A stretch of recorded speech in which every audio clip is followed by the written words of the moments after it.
My name is Alex Carter, and I'm 32 years old. This happened in late October, deep in Tillamook State Forest in Oregon, where I'd gone to escape everything and everyone.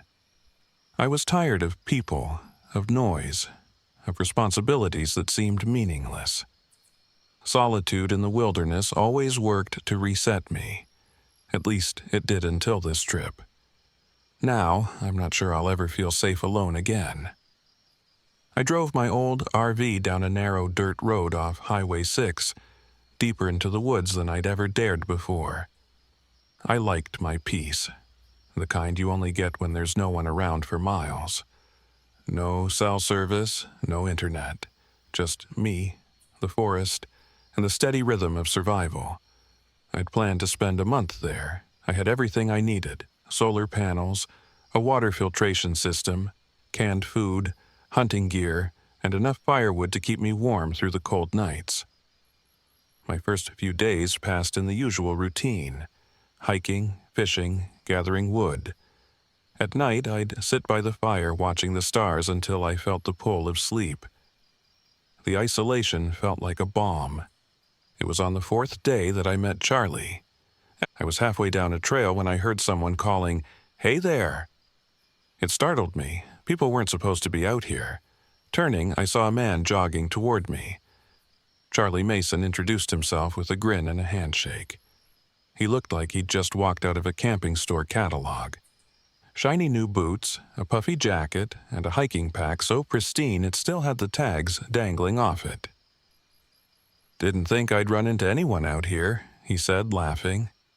"You camped nearby?" Reluctantly, I nodded. "I'm solo camping for the weekend," he said. "Gotta admit, this place is a little more remote than I expected." I wasn't interested in chatting, but Charlie didn't seem to notice my lack of enthusiasm. He peppered me with questions about camping and gear until I finally gave him a few tips just to shut him up. Eventually, he thanked me and jogged off in the direction he'd come from. I figured I'd never see him again. That night, I noticed something strange. The forest, usually alive with the chirps of crickets and the rustle of small animals, had fallen completely silent. Even the wind seemed to have stilled. It was eerie, but I chalked it up to coincidence. Animals can be unpredictable, I told myself. Still, I couldn't shake the sense that something was watching me. The next morning, I found footprints near my RV. Bare, human footprints. They circled my vehicle and led off into the trees. I froze, trying to make sense of it. They were too large to belong to Charlie, and the nearest trailhead was miles away. Who the hell would be walking barefoot out here? I spent the rest of the day on edge, double-checking my locks and keeping my rifle close. That night, the silence returned, deeper and heavier than before. I sat by my fire, staring into the darkness, straining to hear anything. A bird, a branch snapping, anything. Then I heard it. A voice, distant but clear, calling my name. "Alex." It was coming from the woods. I grabbed my flashlight and stood, my heart hammering in my chest. "Hello?" I called. No answer. "Charlie, is that you?" The voice came again, closer this time.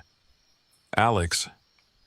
I swung the flashlight toward the trees, but the beam illuminated only shadows. I stayed frozen for what felt like hours before finally retreating into my RV. I locked the door, closed the curtains, and sat clutching my rifle waiting for something to happen. Nothing did. The next morning, I found Charlie, or what was left of him. I'd gone to check the nearby stream when I saw him sprawled in the dirt, his chest torn open, his face twisted in terror. Blood soaked the ground around him, and his camping pack lay shredded nearby. My stomach turned and I stumbled back, nearly retching. What the hell could have done this? A bear? A cougar? But as I looked closer, I saw no claw marks, no animal tracks, only more of those damn barefoot prints leading away into the forest. I reported the body to the ranger station via my satellite phone. The voice on the other end told me they'd send someone, but I could hear the skepticism in their tone. "Stay put," they said. "Help will arrive in a couple of days." Stay put, yeah, right. That night, the real nightmare began. I was in the RV trying to stay calm when I heard a knock on the door. "Alex," a voice called. I froze. It was Charlie's voice, cheerful and friendly, just as I remembered it. "Open up, man," he said. "I need help." I didn't move. I knew what I'd seen. Charlie was dead. The knocking grew louder. "Come on, Alex," the voice pleaded, cracking with desperation. "It's me, please." I peeked through the curtain and saw him. Or something that looked like him. Charlie stood outside the RV, his clothes clean and his face untouched by the terror I'd seen earlier. But his smile, it was too wide, too perfect, like someone had stretched his skin too tight. I backed away, clutching my rifle. The knocking stopped, and the silence returned. But I wasn't alone. I heard footsteps circling the RV, slow and deliberate. Then, from outside the window, the voice came again. This time, it was mine. "Alex." I nearly dropped the rifle. The thing outside started laughing, a low, guttural sound that made my skin crawl. By morning, the creature was gone, but the forest felt heavier, darker. I packed what I could carry and decided to hike out to the main road. I couldn't stay there, not with that thing out there, but it didn't let me leave. As I hiked, I kept finding my own footprints in the dirt, circling back toward the RV no matter which direction I went. Shadows flitted through the trees, and every so often I'd hear my voice, or Charlie's, taunting me from the darkness. By the time I made it back to the RV, I was exhausted, my nerves frayed to the breaking point. That night, it came for me. I woke to the sound of something scratching at the door. I grabbed my rifle, my hands trembling, and aimed at the entrance. The door burst open, and there it was. A twisted mockery of me, its face pale and stretched, its eyes black pits. It grinned, baring sharp, yellowed teeth, and lunged. I fired, the gunshot deafening in the enclosed space. The creature recoiled, its form flickering like a flame, before retreating into the night. By the time the Rangers arrived, I was a wreck. I told them about Charlie, about the thing that had been stalking me, but they dismissed it as trauma and exhaustion. They found Charlie's body, but didn't mention the footprints. I left the forest that day, vowing never to return, but the nightmares followed me. I still hear it sometimes, late at night, whispering my name from the shadows. And when I do, I know it's still out there waiting.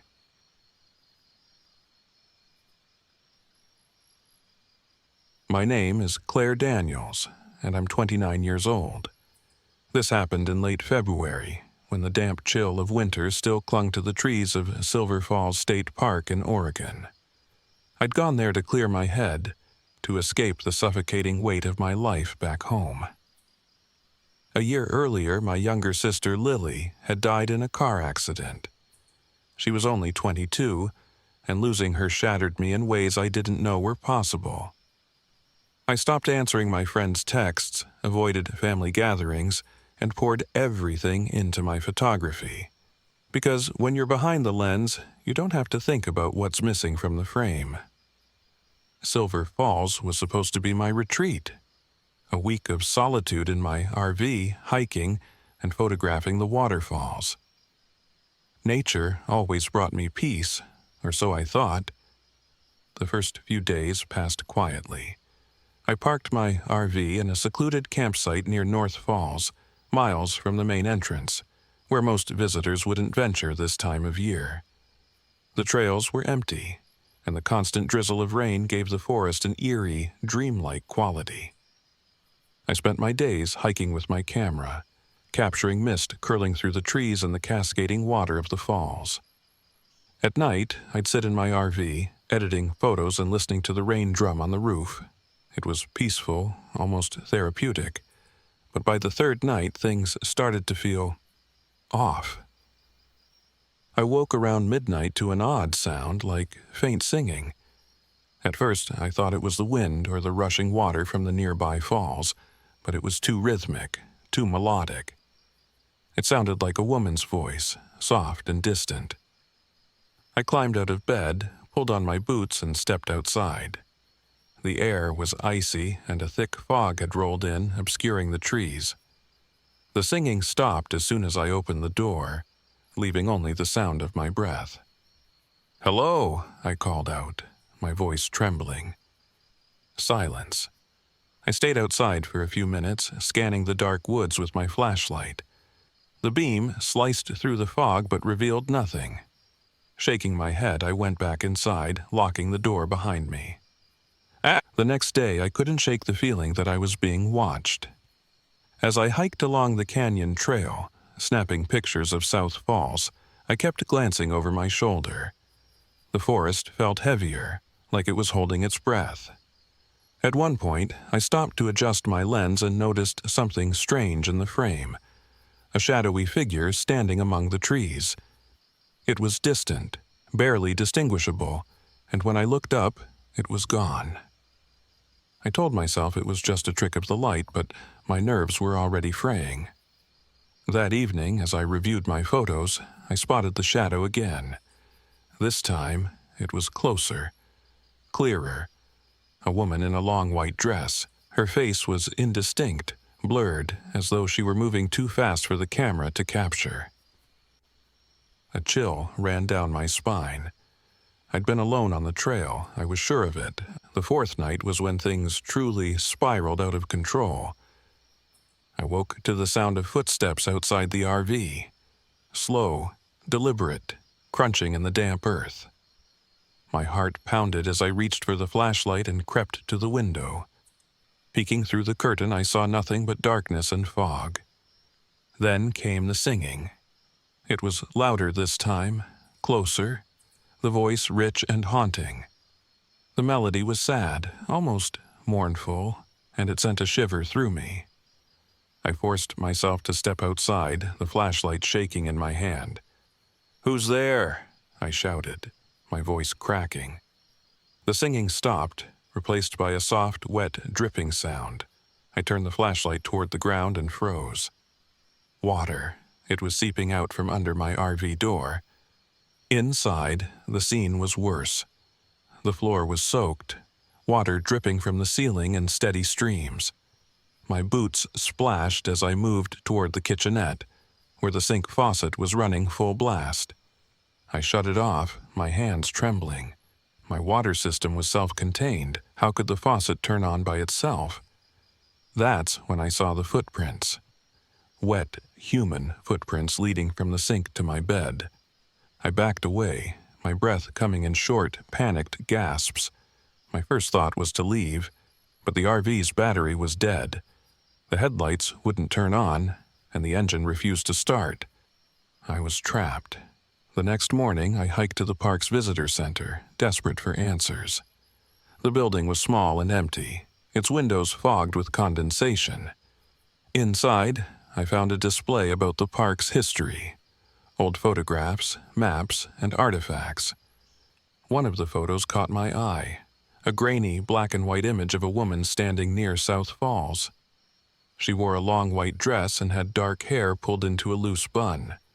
The caption read, "The Whispering Woman, Legend of Silver Falls." I read on, piecing together the story. In the late 1800s, a settler woman and her children had been trapped during a harsh winter. Desperate and starving, she drowned her children in the falls before taking her own life. Her spirit was said to haunt the area, luring people to their deaths with her whispers and song. The photo felt like a confirmation of what I'd been experiencing. But what terrified me most was a note scribbled in the corner of the display. "If you hear her voice, don't follow it. She'll lead you to the water." That night, I saw Lily. I was sitting by the RV window, clutching my camera like a talisman, when I felt a presence behind me. Turning, I saw her reflection in the glass. "Claire," she said, her voice soft and urgent, "don't go to the water." Tears filled my eyes. "Lily?" She didn't answer. Her reflection faded, leaving me alone with the sound of my own breathing. The final night, the whispering woman came for me. I woke to the RV shaking, as though something was clawing at the walls. The singing was deafening now, filling my head with its mournful melody. I stepped outside, drawn by an unseen force, and saw her standing by the falls. She was beautiful and terrible, her pale face luminous in the moonlight. "Come," she said, her voice echoing like a siren song. I felt myself moving toward her, my body no longer under my control. The roar of the water grew louder, drowning out my thoughts. Then Lily appeared. She stood between me and the whispering woman, her hands outstretched, her face contorted with anger. "Leave her alone!" Lily screamed. The whispering woman faltered, her form flickering like a dying flame. In that moment of hesitation, I snapped out of the trance and ran. I don't remember how I made it back to the RV, only that I drove away as fast as I could, not caring about the battery or the engine's protests. When I finally reached the main road, the singing stopped. Now, months later, I still hear echoes of that voice in my dreams. But Lily doesn't visit me anymore. I think she gave everything to save me, and for the first time, I feel at peace with her passing. As for the whispering woman, I know she's still out there, waiting for her next victim. And if you ever hear her voice, don't follow it. Whatever you do, don't go to the water.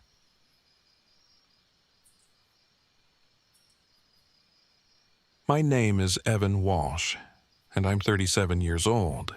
What I'm about to tell you happened last spring in the Mount Hood National Forest in Oregon. I'd been traveling in my RV for over a year, chasing solitude and the kind of peace that only comes with being far away from everything and everyone. I thought I was prepared for anything the wilderness could throw at me. But nothing could have prepared me for what I encountered in those woods. I parked my RV in a remote clearing, miles from the nearest campground. It was the kind of spot you don't stumble across unless you're looking for it. Off an old logging trail, surrounded by towering pines and jagged cliffs. It was perfect for a few days of hiking, writing, and clearing my head, or so I thought. The first 2 days were uneventful. I hiked through the dense forest, capturing photos of moss-draped trees and snow-capped peaks in the distance. At night, I sat by the fire and watched the stars, letting the silence wash over me. But by the third day, things started to feel wrong. It began with small, strange discoveries. On one hike, I stumbled across an old campsite. The tents were shredded, their poles bent like they'd been snapped in half. Scattered around the site were rusted cans, bits of fabric, and what looked like animal bones. But the thing that unnerved me most was the totems. Crude figures made of sticks and bones, hanging from the trees around the campsite. They swayed gently in the breeze, creaking like old swings. I told myself it was nothing. Maybe a bear had ransacked the site and the totems were some weird prank left by hikers.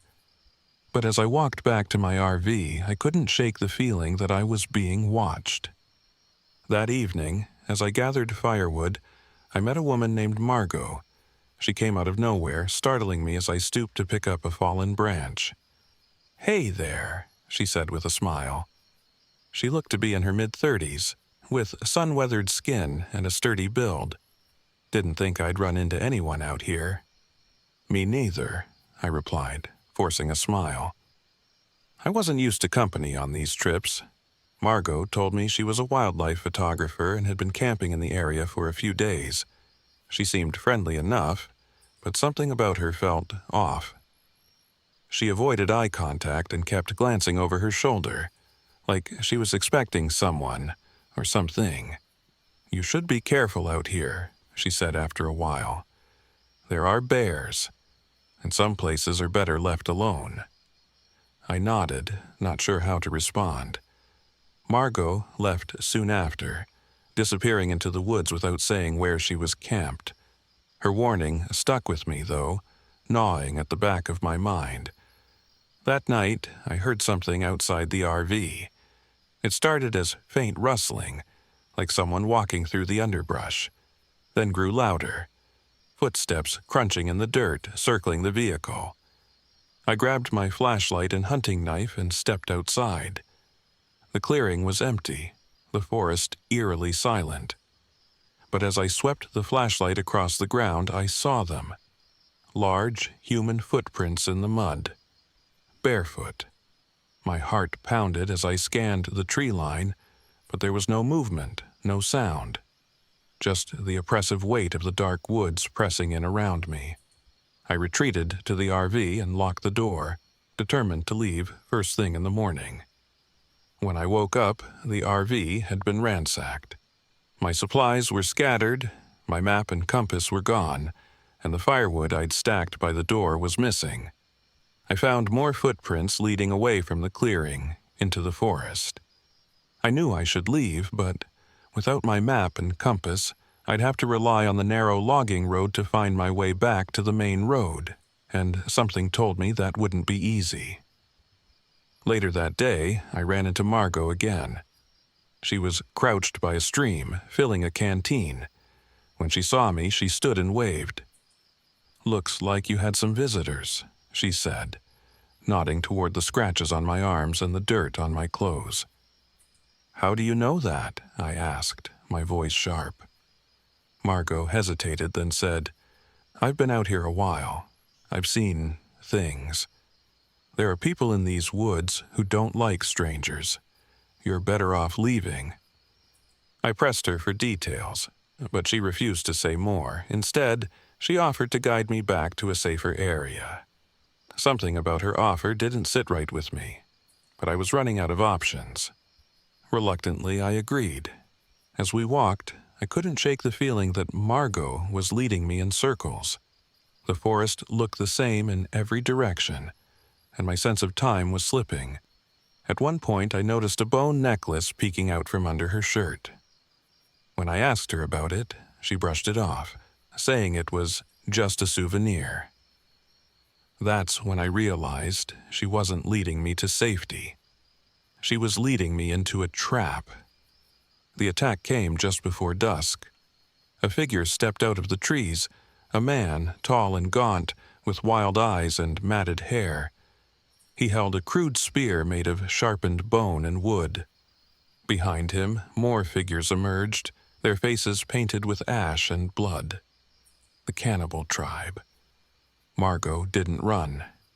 She stood there, calm and still, as the tribe surrounded us.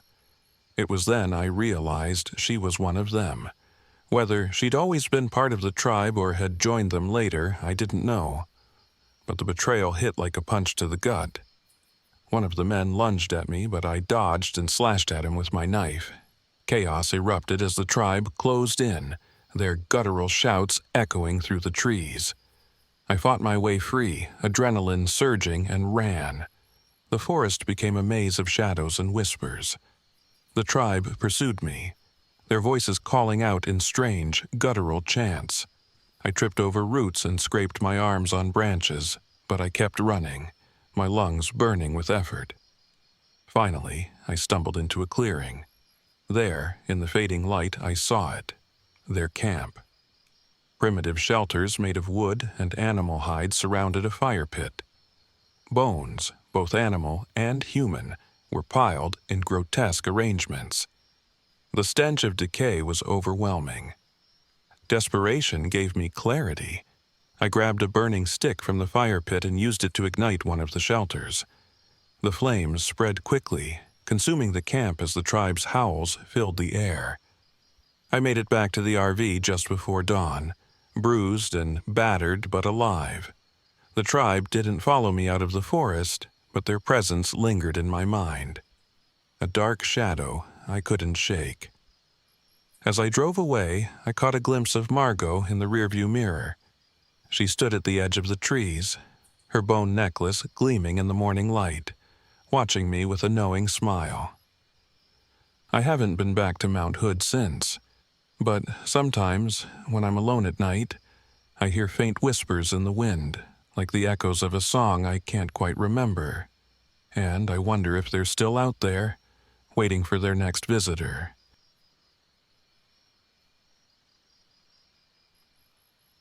My name is Claire Preston. I'm 29 years old, and I was in the Umpqua National Forest for research when it happened. I'm a geology PhD student, and I thought this solo trip to Devil's Knoll would give me the data I needed for my dissertation on volcanic formations. I didn't expect it to leave me with nightmares I can't escape and a fear I can't explain. This happened last October.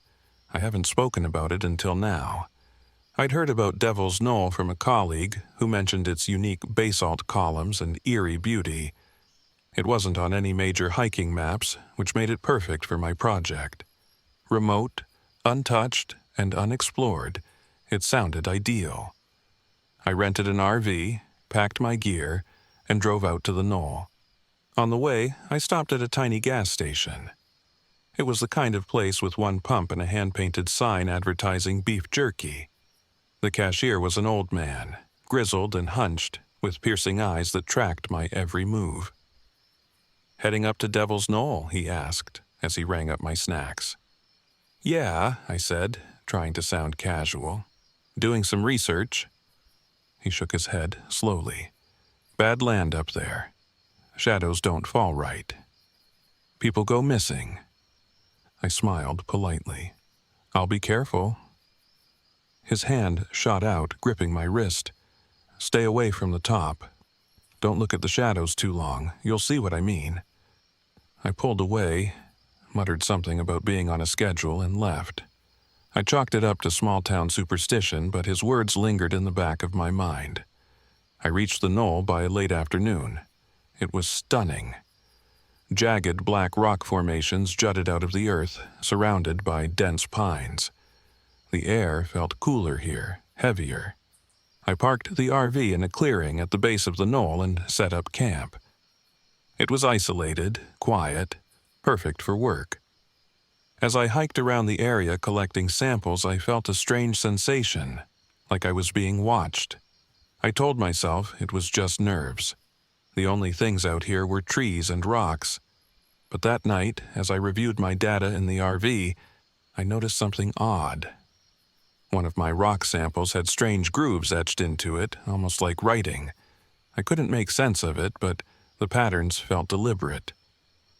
I stepped outside to photograph the sunset.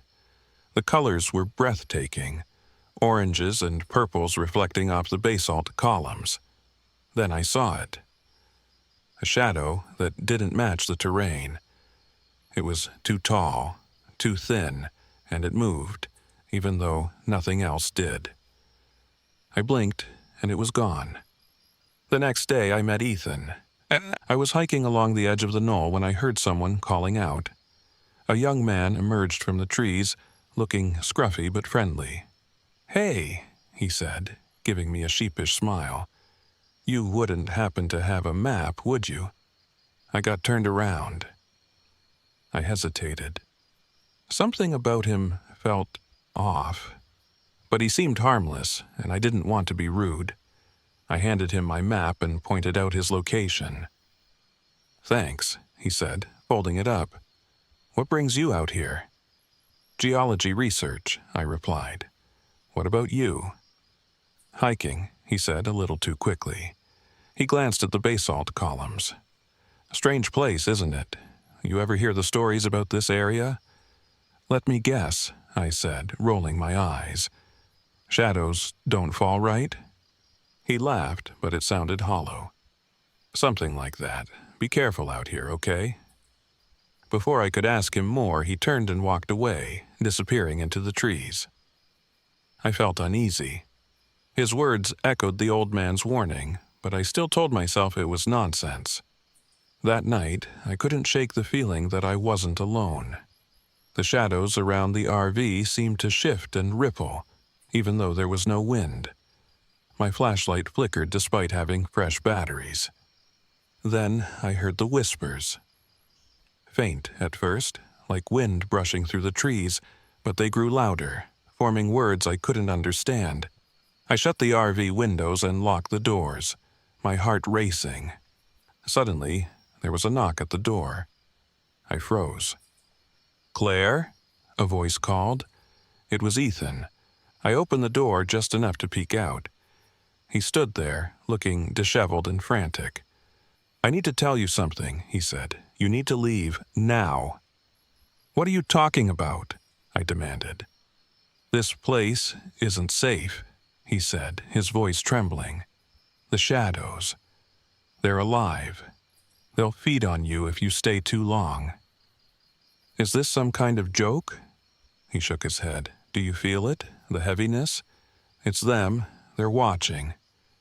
Before I could respond, he backed away into the darkness. His voice drifted back to me. "Don't go to the top." The next morning, I found my equipment scattered around the clearing.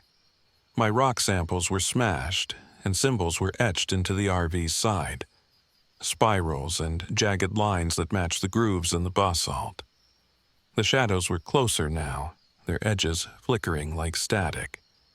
I could feel them watching, their presence pressing against me like a physical weight. I decided to leave, but when I tried to start the RV, the engine sputtered and died. My phone had no signal, and the radio only produced static. I was trapped. Desperate for answers, I decided to hike to the top of Devil's Knoll. Maybe I could find the source of the strange phenomena, or at least feel like I was doing something. The climb was steep and treacherous. As I neared the summit, the air grew colder, and the shadows seemed to thicken around me. I found the altar at the peak, a stone slab covered in the same markings I'd seen on my samples and RV. The whispers returned, louder now, echoing in my head. The shadows coalesced around the altar, forming humanoid shapes with elongated limbs and hollow eyes. They flickered like dying flames, their movements jerky and unnatural. I froze, paralyzed by fear. "Destroy it," a voice said. I turned to see Ethan standing a few feet away. His face was pale, his eyes wide with terror. "It's the source. Smash it, and they'll go." "What are you?" I asked, my voice shaking. "I'm just what's left," he said, his form flickering like the shadows. "Hurry, before they take you too." With trembling hands, I grabbed my geology hammer and swung it at the altar. The stone cracked, and the shadows screamed, a high-pitched, inhuman wail that made my ears bleed. I swung again and again until the altar shattered into pieces. The shadows dissolved, their forms unraveling like smoke. The air grew still, the whispers fading into silence. When I turned to thank Ethan, he was gone. I stumbled back to the RV, my legs shaking. The engine started on the first try, and I drove away without looking back. Weeks later, I reviewed the photos from my trip.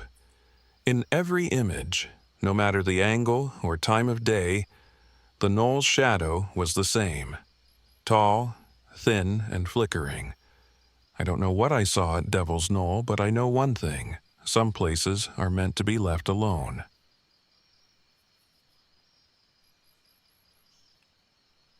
My name is Ben Wallace. I'm 35, and 2 years ago I went on an RV camping trip to Waldo Lake in Oregon, a place I thought would give me the solitude I needed to clear my head. I'd recently gone through a divorce, and my career as a freelance travel writer was floundering. The trip was supposed to help me rebuild myself, professionally and personally. It did neither. Instead, it left me with nightmares I can't escape. I arrived at Waldo Lake on a chilly afternoon in late October. The air smelled of pine and damp earth, and the water stretched out before me, glassy and still. It was breathtaking, the kind of place that felt untouched by time, perfect for photos, perfect for writing. Before heading to my campsite, I stopped at a small general store at the edge of the forest. The woman behind the counter, Lila Burke, was older, with leathery skin and eyes that seemed to see straight through me. "Camping out here alone, huh?" she asked, ringing up my supplies. "Yep," I said. "Just me and my RV, looking for some peace and quiet." She paused, her hand hovering over the cash register. "You sticking to the South Shore?" I hesitated. Not sure yet why. Her expression darkened. "Stay on the south side, don't go near the North Shore, you hear me?" "Why not?" "Bad things happen up there. Folks go missing, animals too. Some say it's cursed." She leaned in closer. "And if you hear someone crying out in the woods, know you didn't." I laughed nervously, but her words stuck with me. I didn't listen, of course. The North Shore was secluded, just as I wanted. I parked the RV in a clearing surrounded by towering pines with a perfect view of the lake. The air was colder here, the silence deeper. I told myself it was peaceful, but a part of me felt uneasy, like I wasn't welcome. That night, as I sat by a small fire, I heard it, a faint cry. It was distant, almost too soft to notice, but it was there. A woman's voice, trembling and full of despair. "Help me," it called. I froze, every hair on my body standing on end. Lila's warning echoed in my mind. If you hear someone crying, no, you didn't. The cry came again, closer this time. My rational side told me it was just the wind, but the sound was too human, too real. Against my better judgment, I grabbed my flashlight and stepped into the trees. "Hello?" I called, my voice barely above a whisper. Nothing, just the rustling of leaves in the wind. Then I saw her. A woman stood a few yards away, her back to me. Her hair was long and stringy, her clothes torn and dirty.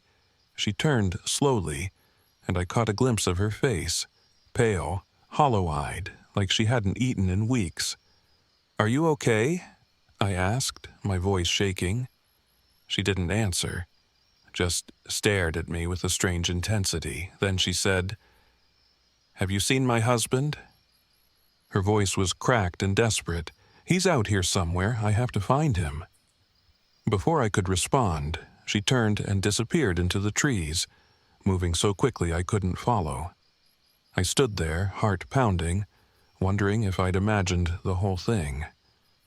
Eventually, I went back to the RV, locking the door behind me.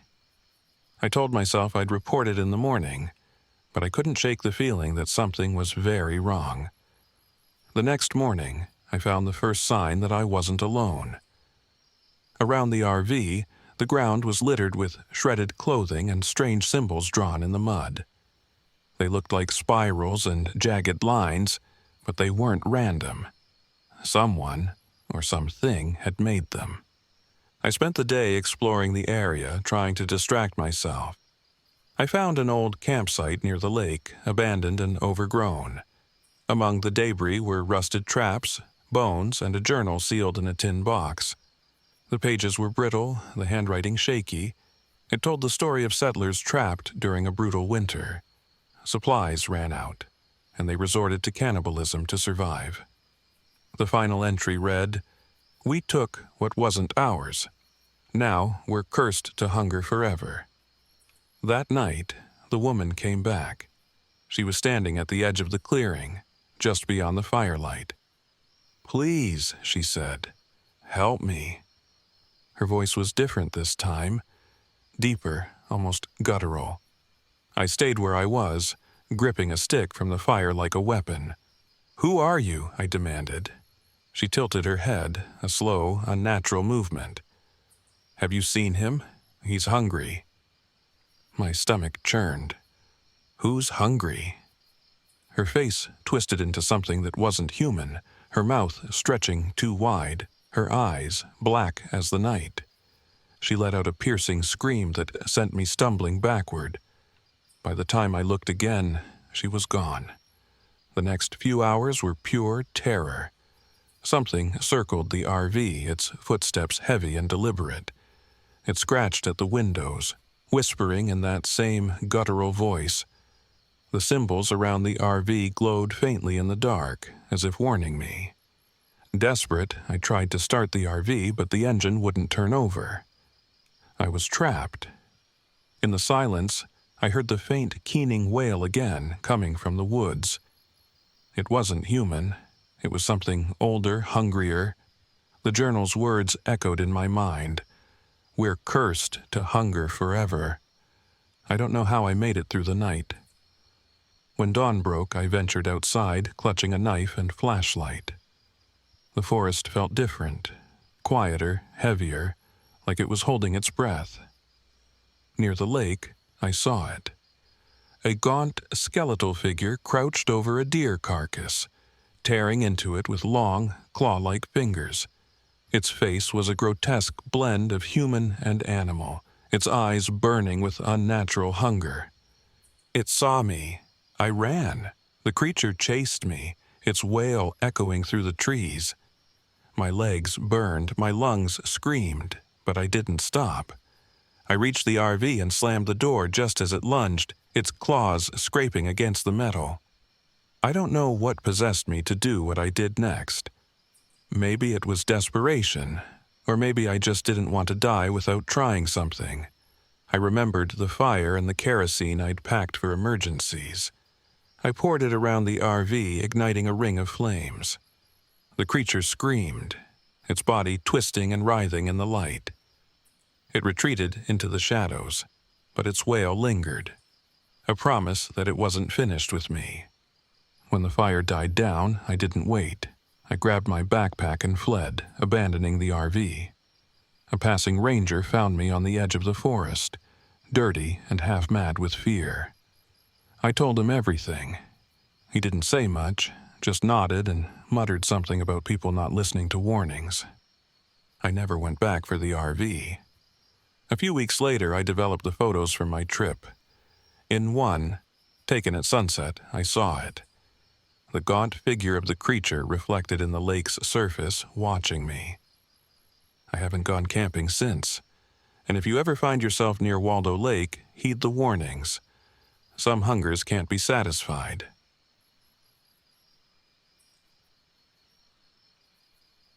My name is Sarah Emerson. I'm 28 years old, a wildlife photographer trying to make a name for myself. This happened in late October 2 years ago when I dragged my boyfriend Tom and my best friend Jenny on a camping trip deep into the Tillamook State Forest in Oregon. I've been over the events 1,000 times in my head, trying to make sense of them, but I can't. I don't know if I ever will. It started innocently enough. Jenny, who's 29 and an anthropologist, joined because she wanted to research local indigenous legends for her book. She has a fascination with folklore, and I thought her knowledge of the area might make the trip more interesting. Tom, 30, a practical and often skeptical engineer, came along reluctantly. He wasn't thrilled about spending a weekend in the woods, but he loved me enough to put up with my adventurous streak. We parked our RV in a secluded spot, miles away from any trailhead, surrounded by dense pine trees and a sky heavy with the promise of rain. The forest was beautiful, its moss-covered trees forming natural cathedrals. I was ecstatic. This place was perfect for the dramatic shots I wanted to capture. But Tom grumbled about the isolation almost immediately. "I don't get why we couldn't camp closer to a ranger station," he said, tinkering with the RV's generator. "This thing's temperamental. If it breaks down, we're stuck." "We'll be fine," I said, snapping a picture of the forest. "This is what adventure looks like." Jenny, always calm and composed, smiled at me. And adventure comes with stories. Did you know the Tillamook Forest is said to be home to shapeshifters, skinwalkers? Tom rolled his eyes. "Here we go." "They're a big part of Navajo legend," Jenny continued, unfazed. People who could transform into animals, often as a result of dark rituals. Some say they still roam places like this, mimicking human voices to lure people into the woods. Tom snorted. Yeah, and Bigfoot's probably out here too. The first strange thing happened that night.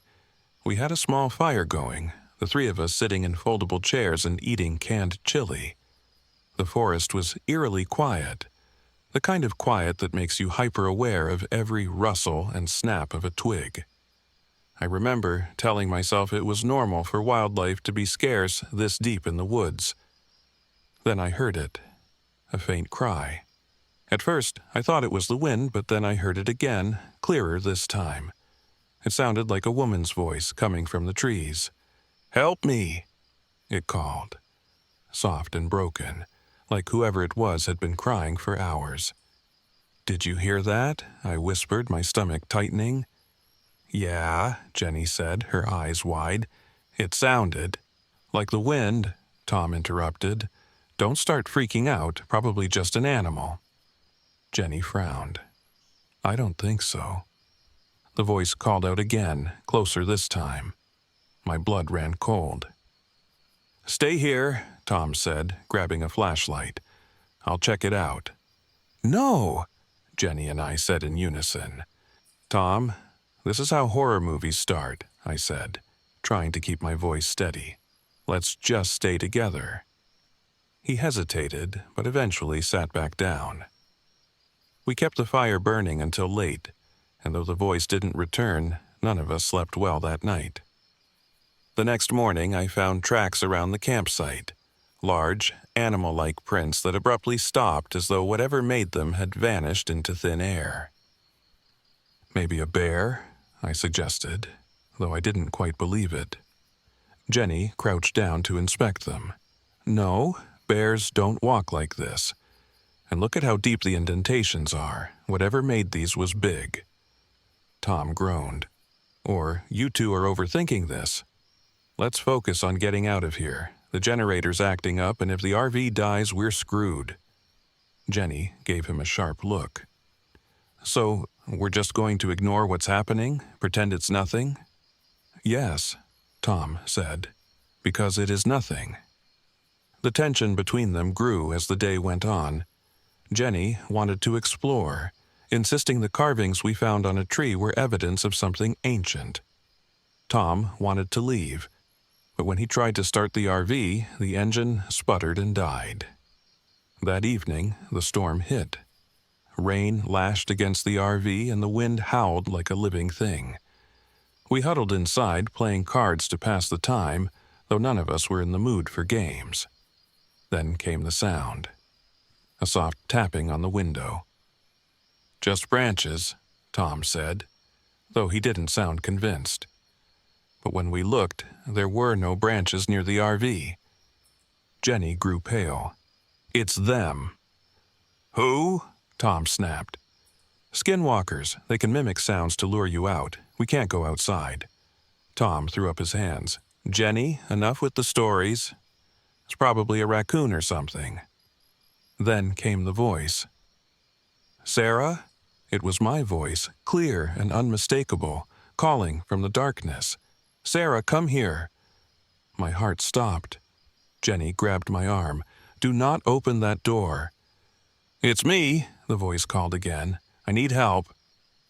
Tom stood, his jaw tight. "It's some sick prank. I'll scare them off." Before we could stop him, he flung the door open and stepped outside. The rain poured in, soaking the floor. "Tom!" I shouted. But he was already gone.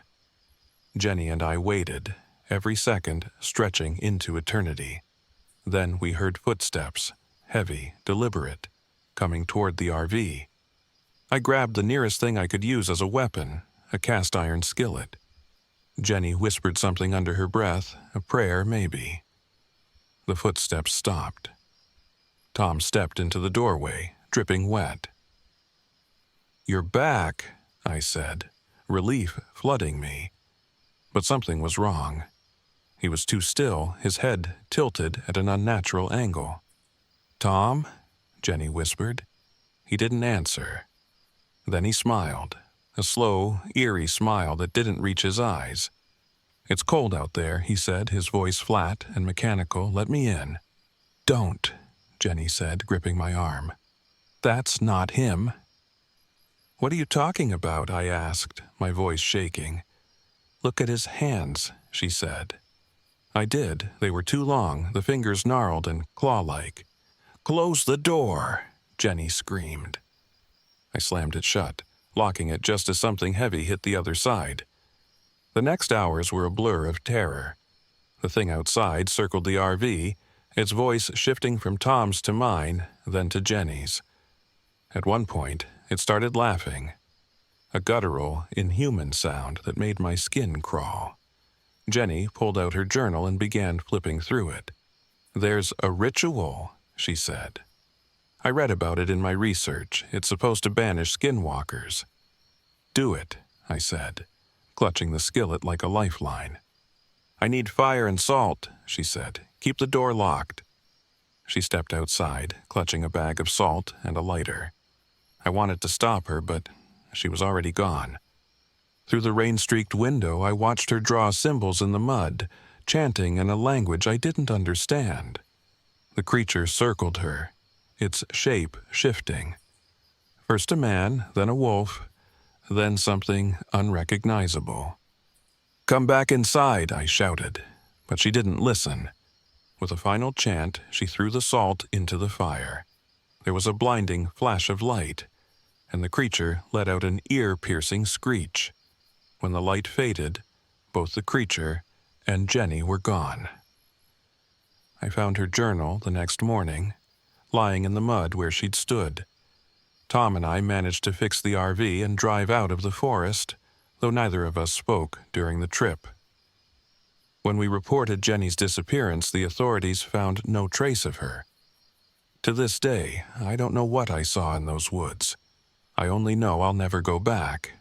And if you ever hear your own voice calling from the trees, don't answer.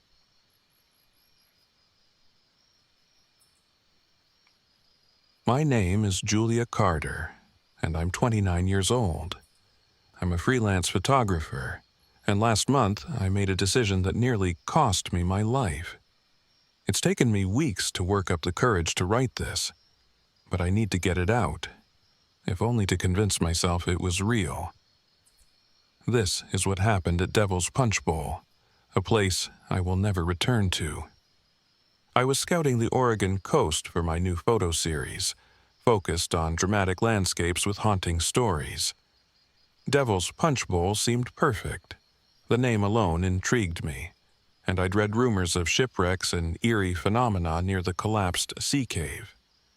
My plan was simple: spend a couple of days capturing the natural beauty of the area and see if I could unearth something worth adding to my blog. It was the off-season, and the area was almost deserted. As I parked my RV near the cliffside trail, I felt a rush of excitement. The roar of the ocean below, the sharp tang of salt in the air, it was invigorating. Setting up my gear, I gazed at the punch bowl, its jagged rock walls enclosing a violent swirl of waves. The water churned, slamming against the rocks with a force that made me uneasy, but I brushed it off. I wasn't new to wild environments. The first day was uneventful. I took some decent shots of the punch bowl at low tide and wandered along the nearby beach, photographing tide pools and rock formations. That evening, as I reviewed my photos in the RV, I noticed something strange. In one of the shots of the punch bowl, there was a faint blur near the water, like a figure standing on the rocks. I squinted, zooming in, but it was too distorted to make out. Probably just a trick of the light, I told myself, though a part of me felt uneasy. The second day, I decided to explore the area at high tide. The punch bowl was most dramatic when the waves crashed into it, spraying water high into the air. I hiked closer, setting up my tripod on a rocky outcrop for the best angle. That's when I heard it, a faint, melodic singing drifting over the waves. I froze, listening. The sound was beautiful but eerie, rising and falling like the tide itself. I scanned the area, expecting to see someone nearby, but the beach was empty. A chill crept up my spine. Maybe it was the wind, or the echo of the waves against the rocks. Still, the sound lingered, tugging at something deep inside me. I adjusted my camera, trying to focus on the punch bowl's interior, and that's when I saw the lights. Faint, flickering glows moved across the water, like lanterns bobbing on a ghostly ship. My heart raced. I lifted the camera to capture the phenomenon, but the lights vanished as soon as I pressed the shutter. Frustrated, I tried again, but the camera refused to focus. It was like the lights didn't want to be photographed. As night fell, the weather turned. A sudden storm rolled in, with winds howling through the cliffs and rain lashing against the RV. I decided to call it a night, but the strange events had unsettled me. Sleep didn't come easily. Sometime after midnight, I woke to a loud thud. Sitting up in the dark, I listened, heart pounding. Another thud followed, this time closer. I grabbed a flashlight and peered out the window. The rain had stopped, but a dense fog blanketed the area, obscuring everything beyond a few feet. Then I heard it again. The singing. It was louder now, coming from the direction of the punch bowl. Against my better judgment, I grabbed my camera and stepped outside. The fog swallowed me, muffling the world in a heavy silence, but the song grew clearer as I approached the cliff's edge. What I saw made my blood run cold. The lights were back, brighter this time, moving in an unnatural rhythm across the churning water, and on the rocks near the punch bowl's edge, a figure stood. It was humanoid but wrong. Tall and gaunt, with skin that glistened like wet stone and glowing eyes that pierced through the fog. I stumbled back, nearly dropping my camera. The figure didn't move, but its presence was suffocating. I fumbled for my flashlight, shining it toward the rocks, but the beam seemed to bend away, unable to touch the thing.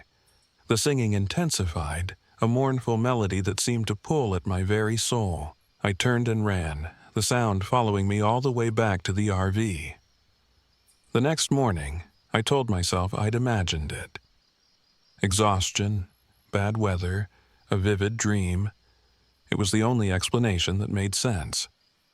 But part of me couldn't let it go. I decided to explore the beach one last time, hoping to find something tangible to explain what I'd experienced. As I walked along the shore, I noticed the sand seemed disturbed, as if something large had been dragged across it. Following the trail, I stumbled upon a half-buried chest, its surface encrusted with barnacles.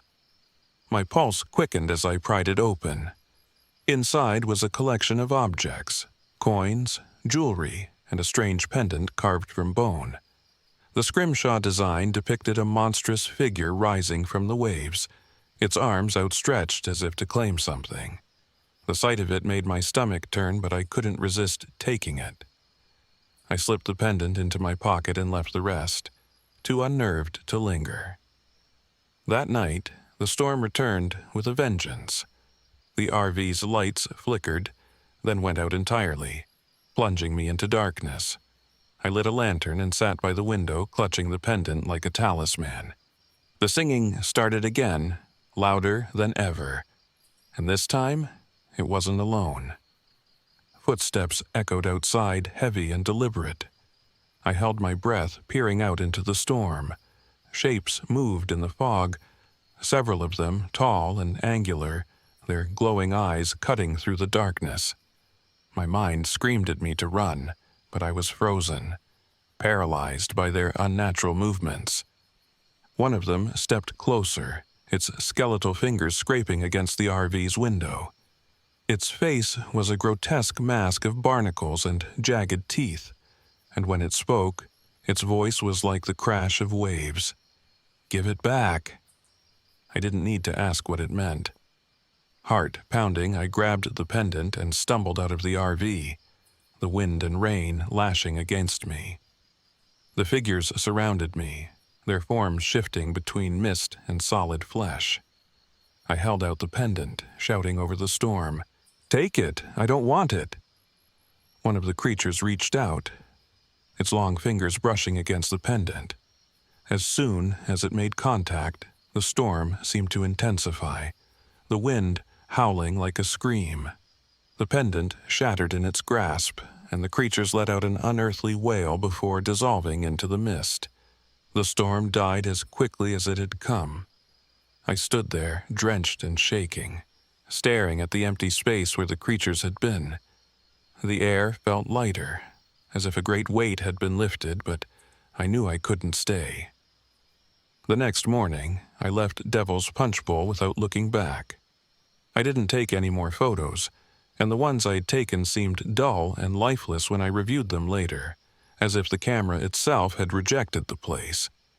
I still hear the singing sometimes, faint and far away, a reminder of what I saw that night.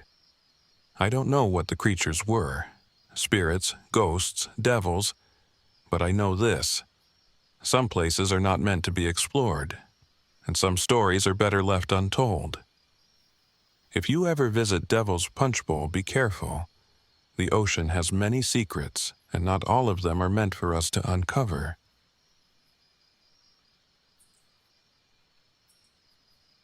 My name is Marcus Reed.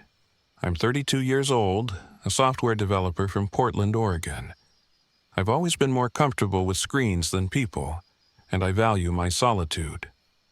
About a month ago, I decided to take my RV out to Tillamook State Forest for a solo trip, a way to recharge and maybe gather material for the side project I'd been working on, a blog about haunted places in Oregon. What I didn't expect was to stumble into a story that would haunt me in ways I never imagined. This is what happened. I'd read about the eerie reputation of Tillamook, about unexplained disappearances and whispered legends of the Aniwa, shadow spirits that guarded the forest. Most people dismiss the tales as local folklore, but I found them fascinating. As I drove my old RV into the forest, the late afternoon sun filtered through the towering pines, casting long shadows on the winding road. The air smelled damp and earthy, and I felt a rare sense of calm. This trip was going to be good for me, or so I thought. I parked at a designated campsite near the Wilson River. It was remote, but not completely cut off, which I figured was a safe compromise. I set up my small grill, heated some canned soup, and pulled out my laptop to take notes. The only sound was the rustling of leaves in the breeze and the occasional bird call. By the time the sun dipped below the horizon, the forest was bathed in an eerie twilight. That's when I heard it, the faintest whisper, like someone calling my name. "Marcus!" I froze, spoon halfway to my mouth. The sound wasn't loud, more like the rustling of leaves, but it was distinct. I glanced around, expecting to see another camper nearby, but the forest was empty. Brushing it off as my imagination, I finished my meal and retreated to the RV. The next day, I decided to explore one of the nearby trails. I took my camera, figuring I'd document anything interesting for the blog. The trail was narrow, flanked by dense undergrowth and massive trees draped in moss. About a mile in, I noticed something strange. Symbols carved into the bark of several trees. They were spirals, stick figures, and handprints, all crudely etched but unmistakably deliberate. I took a few photos. My curiosity piqued. Deeper into the forest, I stumbled upon a clearing with an ancient-looking mound in the center. Stones circled the mound, and scattered around it were rusted ceremonial objects, bowls, tools, and what looked like fragments of pottery. My pulse quickened. This was exactly the kind of discovery that could make my blog stand out. I snapped picture after picture, carefully stepping around the site. As I knelt to examine one of the bowls, a chill ran up my spine. The air felt heavier and the whispering started again. "Marcus, leave." I shot to my feet, heart pounding. The voice seemed to come from the trees themselves, as if the forest was speaking directly to me. I scanned the area but saw nothing. "Hello," I called, my voice shaky. Only silence answered. Clutching my camera, I backed away from the mound and hurried back to the RV. By the time I returned, the sun was already dipping low in the sky, casting deep shadows across the forest. I felt a sense of unease that I couldn't shake, but I tried to brush it off as nerves. I spent the evening reviewing the photos I'd taken, noting the strange symbols in the burial mound. As the hours ticked by, the unease grew stronger. It wasn't until night fell that things truly took a turn. The RV's lights flickered once, then went out completely. I muttered a curse and grabbed a flashlight, assuming it was a blown fuse. But as I checked the circuit box, the whispers returned, louder this time. "Marcus, why are you here?" I dropped the flashlight in shock. The voice was everywhere, above me, around me, inside me. The RV felt stifling. The air thick and suffocating. My rational mind tried to reason it away. It's the wind. You're tired. You're imagining things. But then the footsteps started. Soft at first, like bare feet on dirt, circling the RV. I held my breath, paralyzed with fear. The footsteps grew louder, faster, as if whatever was out there was running around the RV in manic circles. I grabbed the flashlight and pointed it out the window, but all I could see were the dark shapes of trees. And then I saw it.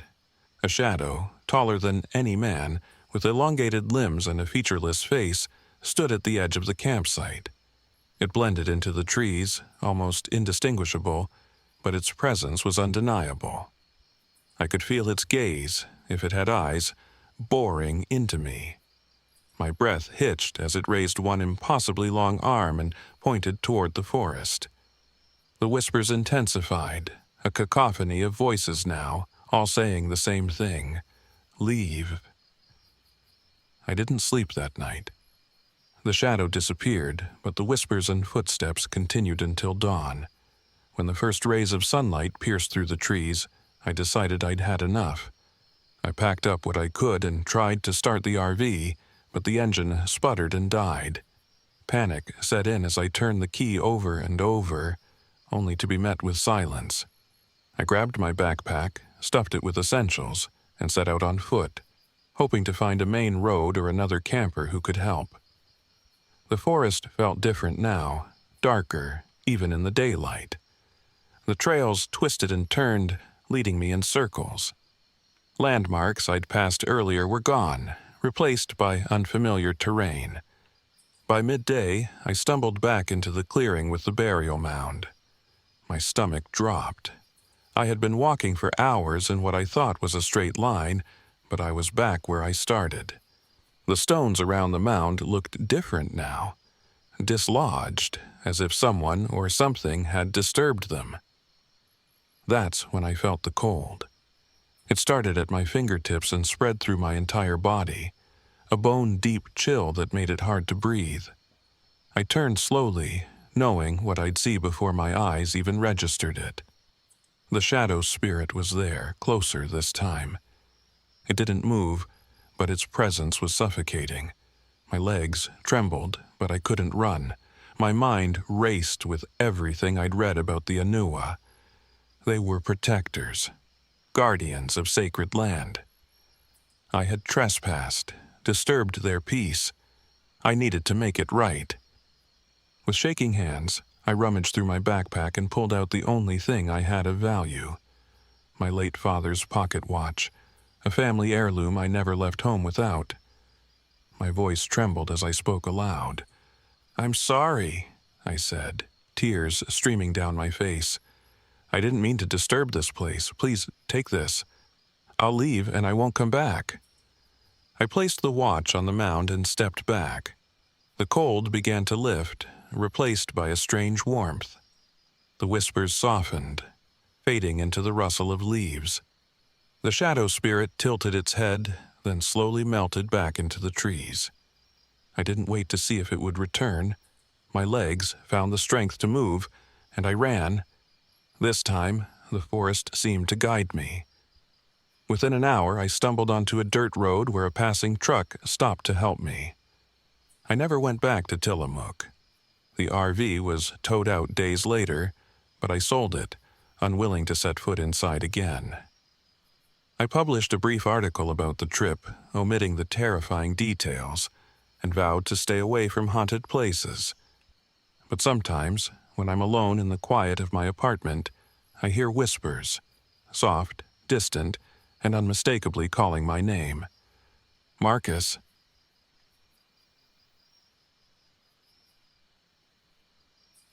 My name is Emily Parker, and I'm 25 years old. What I'm about to share happened just a few weeks ago during what was supposed to be a simple camping trip in Hell's Canyon, Oregon. I still can't decide whether to believe what I saw or chalk it up to exhaustion and fear. But no matter how I try to rationalize it, the memories cling to me like a dark fog. It all started as a way to reconnect with my two best friends from college, Ben and Rachel. We had drifted apart over the years, busy with jobs, relationships, and life in general. I suggested a weekend camping trip, something we used to do often in school, and they both jumped at the idea. I chose Hell's Canyon because of its isolation and stunning views, thinking it would be the perfect backdrop for bonding. We rented an old RV, loaded it with supplies, and drove deep into the wilderness. Ben, 27, was the group's self-appointed navigator and Mr. Prepared, armed with maps and a GPS. Rachel, 26, was the skeptic, always quick with a sarcastic remark, but secretly the most practical of us all. I was the glue, trying to keep things fun and lighthearted. Our first mistake was relying on the RV's water system. By the time we reached a remote campsite along the Snake River, the pump had malfunctioned, leaving us with just a few gallons of water. Ben brushed it off, saying we'd find streams and refill as needed. Rachel wasn't happy about it, and the first cracks in our easy camaraderie started to show. We set up camp quickly, eager to hit the trails. The view of the canyon was breathtaking, sheer cliffs plunging into the Snake River with rolling hills in the distance. But even as I snapped photos for my travel blog, I couldn't shake the feeling that the place was off. It started with the footprints. We found them on the trail leading from our campsite, barefoot tracks, impossibly large, and scattered erratically as if the person, or thing, had been running. Probably just some local messing around, Ben said with a shrug, but Rachel's brow furrowed. That night, as we sat around the campfire, the distant cries began. At first, they were faint, almost drowned out by the crackling fire and chirping crickets. But as the hours passed, the cries grew louder, more desperate. "Coyotes," Ben said, poking at the fire with a stick. "Coyotes don't sound like that," Rachel countered, her voice tense. I wanted to believe Ben, but the cries sounded too human, like someone calling for help. When they stopped abruptly, the silence felt even worse. The next day, we decided to explore a new trail. About 2 miles in, we stumbled upon an old, crumbling homestead. The structure was barely standing. Its roof caved in and walls weathered gray.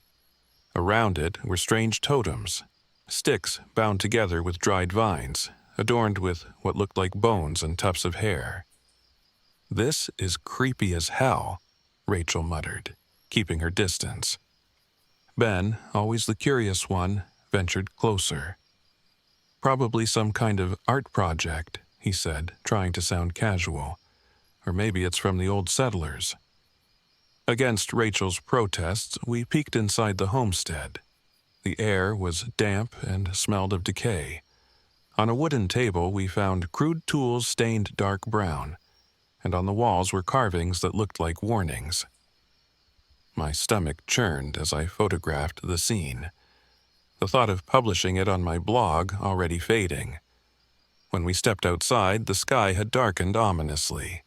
A sudden storm rolled in, forcing us to take shelter in the homestead. the irony wasn't lost on us. That night was when everything truly unraveled. As the storm raged outside, we tried to make ourselves comfortable in the dank shelter. Ben lit a small lantern, and we huddled together for warmth. Around midnight, the sounds began. Soft footsteps circling the house, then a low, guttural growl that made my skin crawl.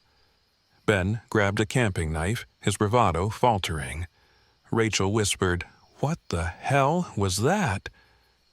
The growling grew louder, accompanied by scratching at the walls. And then a voice, my voice, called out from the darkness, "Emily, help me!" My blood ran cold.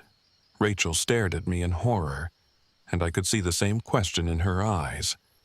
How was my voice outside when I was right here? Ben, determined to prove his courage, opened the door crack to look outside. The lantern light spilled onto the porch, illuminating the twisted figure of a man, or what used to be a man.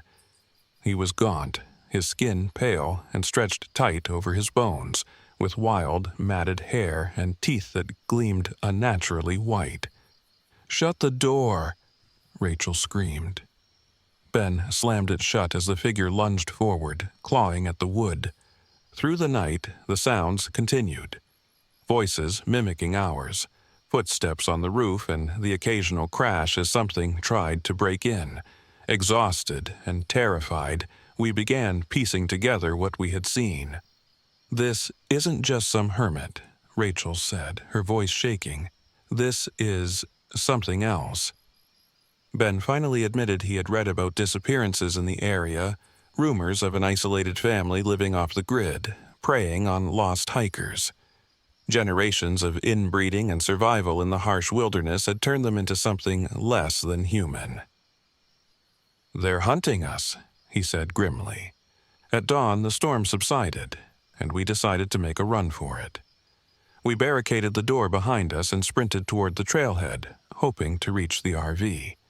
The forest seemed alive with movement, shadowy figures darting between the trees, keeping pace with us. Ben tripped over a root, and one of the creatures seized the opportunity, emerging from the shadows with unnatural speed. I threw a rock, hitting it squarely in the head, buying Ben enough time to get up. When we finally reached the RV, the creatures were closing in. We piled inside and slammed the door shut, but the RV wouldn't start. Rachel screamed as one of the creatures smashed a window, its bony hand reaching inside. Ben managed to start the engine just as the creatures began clawing at the sides. We sped down the rough dirt road, the RV rocking violently as they chased us. We made it to a ranger station, barely able to speak as we recounted our story. The rangers went to investigate but found nothing. No homestead, no totems, no footprints. It was as if the place had never existed. Ben had deep claw marks on his arm, and we were all bruised and battered, but we survived. The experience brought us closer in a way I never expected, though none of us speak about what happened. I tried writing about it for my blog, but the words felt hollow, inadequate to convey the horror. Even now, I hear the cries sometimes, faint and distant, like an echo from the canyon. I wonder if they're real, or just the scars of my imagination. Either way, I know one thing for certain. I'll never go back to Hell's Canyon.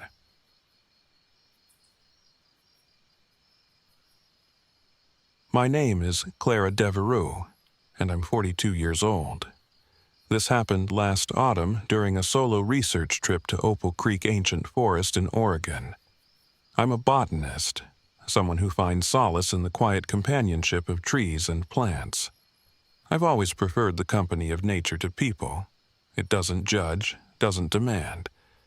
But after what I experienced in those woods, I don't think I'll ever feel at peace in the wild again.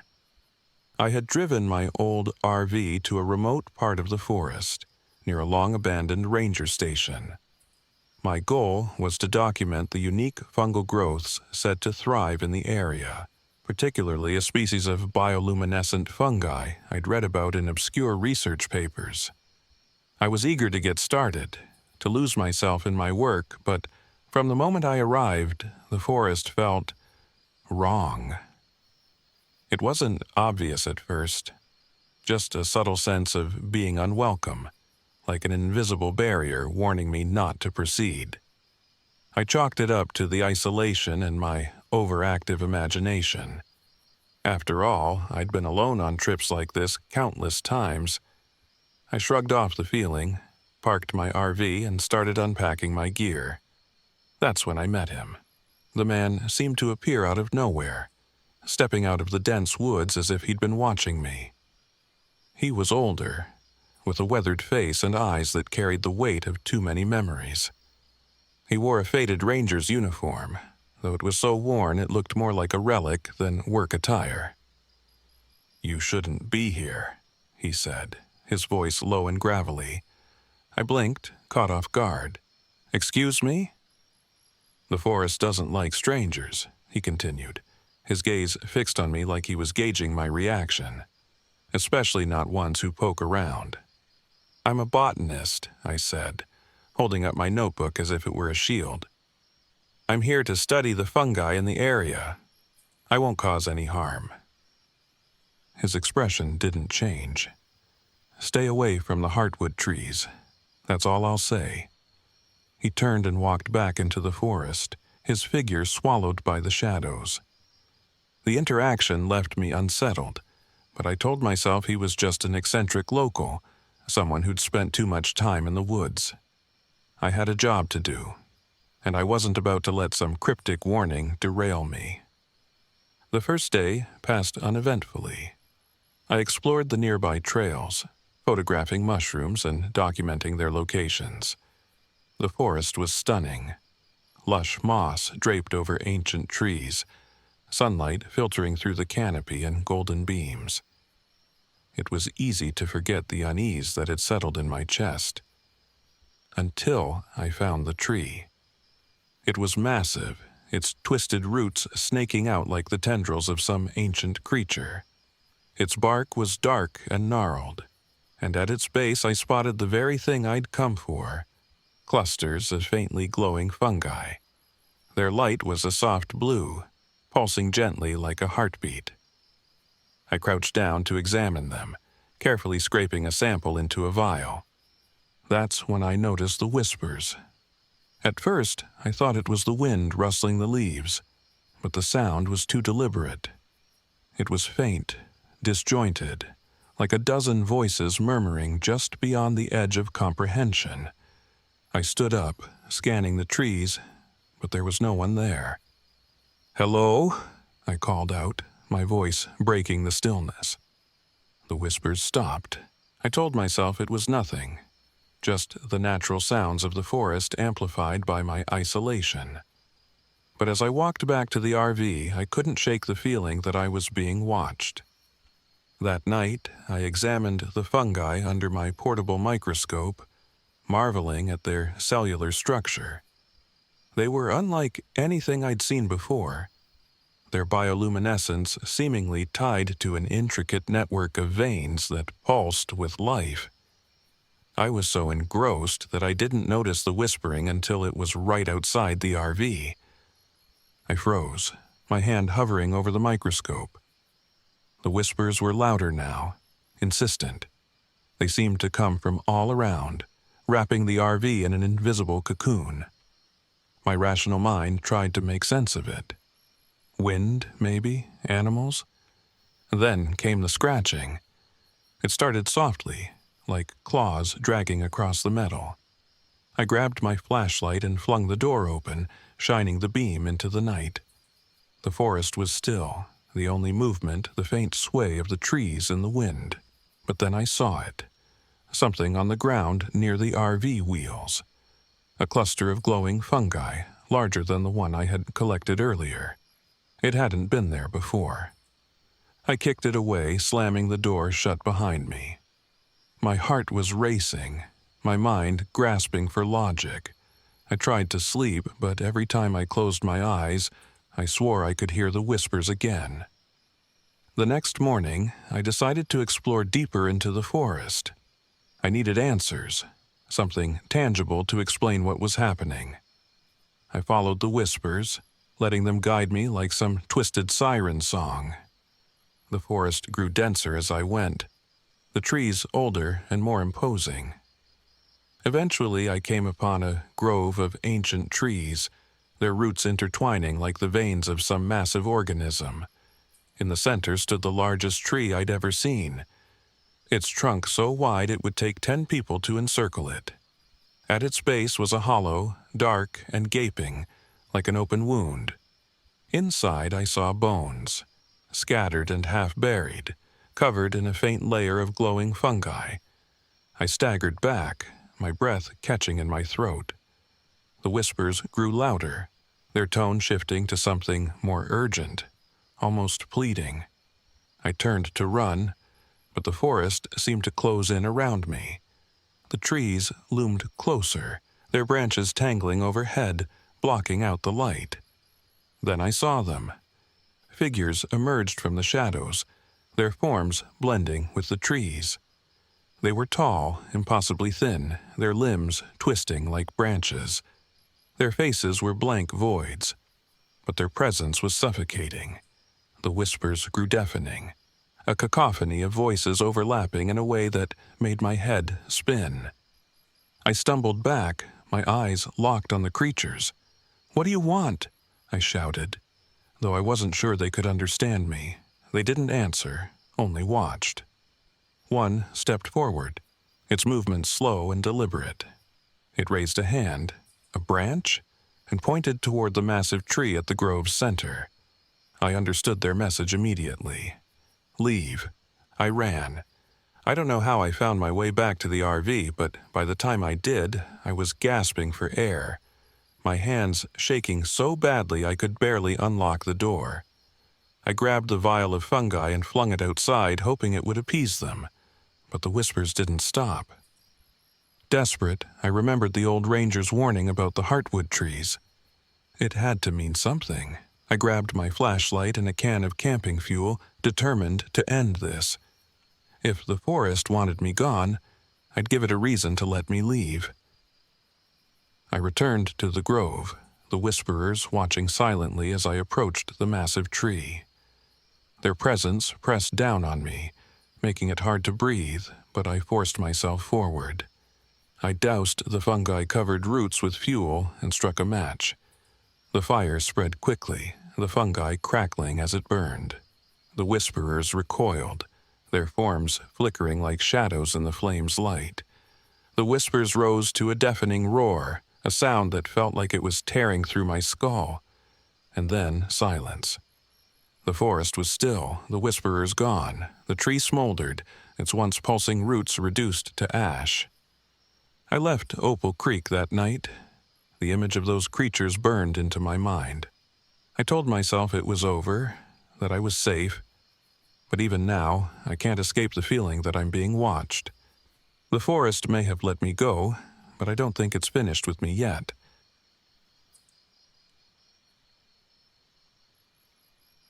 My name is Liam Harlow, and I'm 29 years old. What I'm about to share happened last spring during what was supposed to be a peaceful solo camping trip to Skinner Butte Park in Eugene, Oregon. I've always been drawn to the quiet of nature, the way it lets me escape the grind of freelancing and the constant hum of city life. But this trip was different. What started as a break from the world turned into something I can't explain, something that still haunts me. I pulled into the small RV parking area near the edge of the forest in the early afternoon. The spot wasn't much, just a dirt clearing with a few faded picnic tables and a weathered information board. It was perfect. No other campers were around, and the only sounds were the rustle of wind in the trees and the occasional chirp of birds. After parking, I unpacked my gear, eager to settle in. My RV wasn't much to look at, an older model with more quirks than conveniences, but it had been my escape for years. I checked my supplies, a camera for photos, a notebook for story ideas, and enough food and water to last the weekend. Once everything was in place, I decided to explore the nearby trails. Skinner Butte was known for its mix of urban proximity and untamed beauty.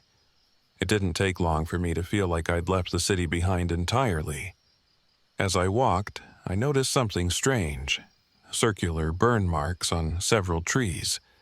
They were perfectly round, about the size of a dinner plate, and looked like they had been scorched with intense heat. I ran my fingers over one, finding the bark brittle and charred. My first thought was vandalism. Maybe kids messing around with fireworks, but the precision of the burns didn't fit. I took a few photos and made a note in my journal. Burned trees near trail. Investigate further? The forest was unusually quiet as I continued, the kind of silence that makes you feel like you're being watched. I shook off the thought and turned back toward the RV, deciding to call it a day.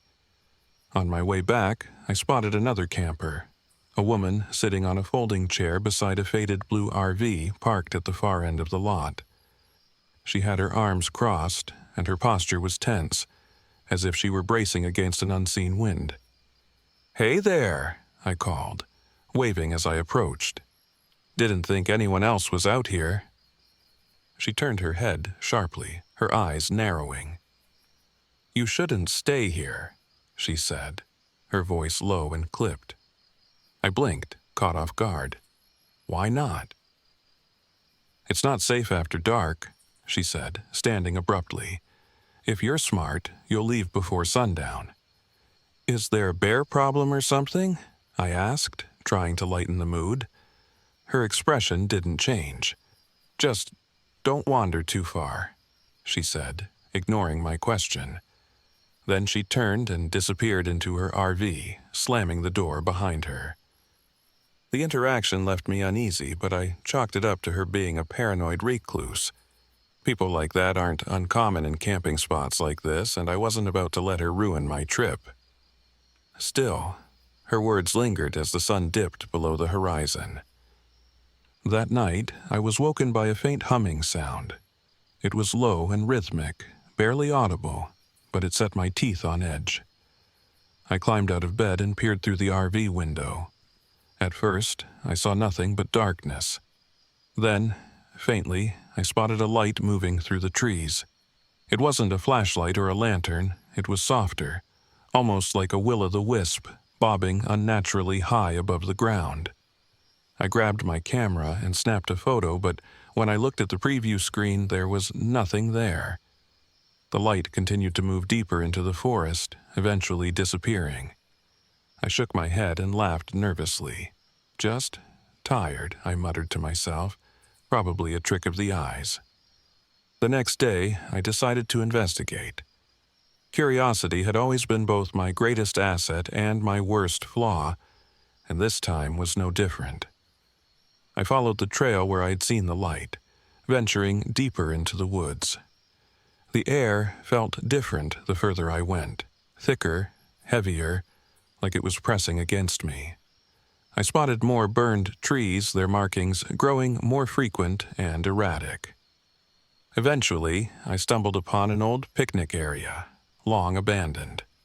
The tables were weathered and covered in moss, and in the center was a fire pit surrounded by melted candles and scattered bones. I crouched down, examining the bones. Most looked like animal remains, but one in particular caught my eye. It was long and straight, too large for a deer. A shiver ran down my spine as I stepped back, my instincts screaming at me to leave. But before I could, I heard it, the humming sound, louder now, coming from all around me. I spun in a circle, my eyes darting between the trees. Shadows flickered at the edge of my vision, too fast and too deliberate to be my imagination. I turned and ran, heart pounding as the humming grew louder, almost deafening. By the time I reached my RV, my hands were shaking so badly I could barely get the door open. That night, the tapping started. It was faint at first, like someone lightly drumming their fingers against the windows. I froze, listening. The tapping moved, circling the RV, first the side window, then the back, then the door. I reached for my flashlight and shone it outside, but there was nothing there. Then I saw them. Figures standing at the edge of the forest, just beyond the reach of my light. They were tall, unnaturally so, with elongated limbs and featureless faces. Their eyes glowed faintly, like dying embers, and they didn't move. They just stared. "Jesus Christ," I whispered, stumbling back. The figures didn't follow me, but the longer I looked at them, the more the air seemed to vibrate with that damn humming sound. I couldn't take it anymore. I bolted out of the RV and ran straight to the other camper's vehicle, pounding on the door. It swung open almost immediately, and Mara, the woman I'd met earlier, grabbed me by the arm and yanked me inside. "I told you not to stay," she hissed, locking the door behind me. "What the hell are those things?" I gasped, struggling to catch my breath. "They're called the Watchers," she said, her voice grim. "They've been here for as long as anyone can remember. Some say they're spirits, others say they're something worse. But once you've seen them, they don't let you go. What do they want?" "To watch. To follow, to mark you." I stared at her, my mind racing. "How do I get rid of them?" Mara hesitated. "There's a ritual," she said finally, "but it's dangerous." "I don't care, just tell me." She explained that the ritual involved burning sage and drawing symbols over the burned tree markings I had seen earlier. It sounded absurd, but after everything I had experienced, I was willing to try anything. Armed with a bundle of sage and a piece of charcoal, I ventured back into the woods, Mara's instructions echoing in my head. The Watchers didn't appear at first, but I could feel them, like the weight of 100 unseen eyes pressing down on me. When I reached the first burned tree, I lit the sage and began tracing the symbols. My hands trembled as I worked, the humming sound growing louder with every stroke. By the time I reached the second tree, the Watchers had emerged. They stood silently in the distance, closer than before. "Don't look at them," I whispered to myself, focusing on the task at hand. I finished the final symbol just as the humming reached a crescendo, a low, vibrating roar that seemed to shake the ground beneath me. The Watchers glided forward, their glowing eyes locking onto mine. I screamed and fell back, covering my face as the sound reached a deafening pitch. Then, suddenly, it stopped. When I opened my eyes, the Watchers were gone. The forest was silent. I left Skinner Butte the next morning, my hands still blackened from the charcoal and my nerves shot to hell. I told myself it was over, that I had escaped. But weeks later, I woke to the sound of humming outside my apartment window.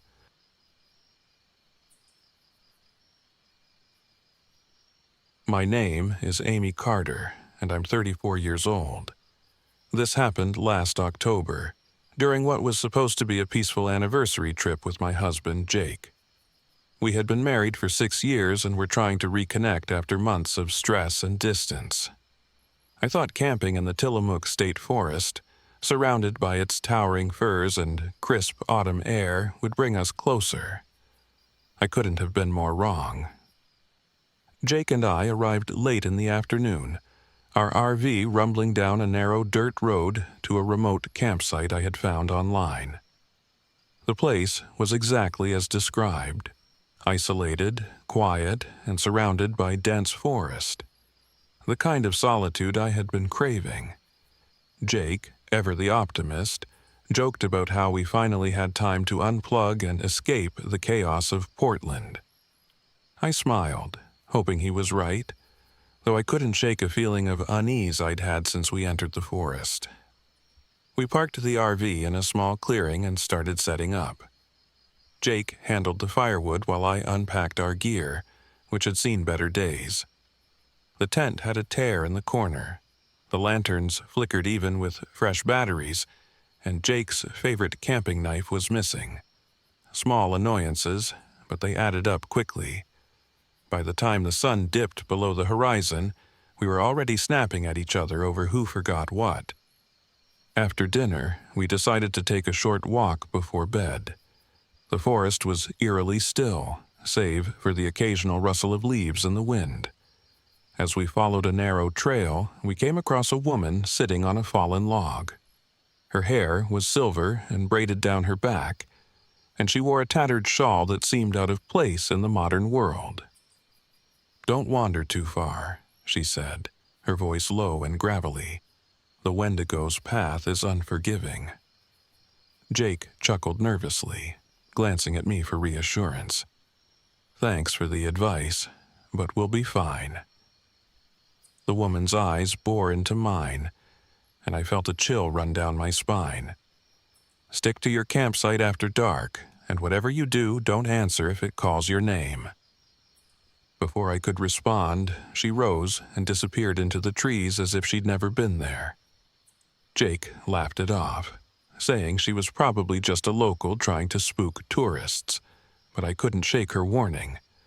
Her words clung to me like a shadow.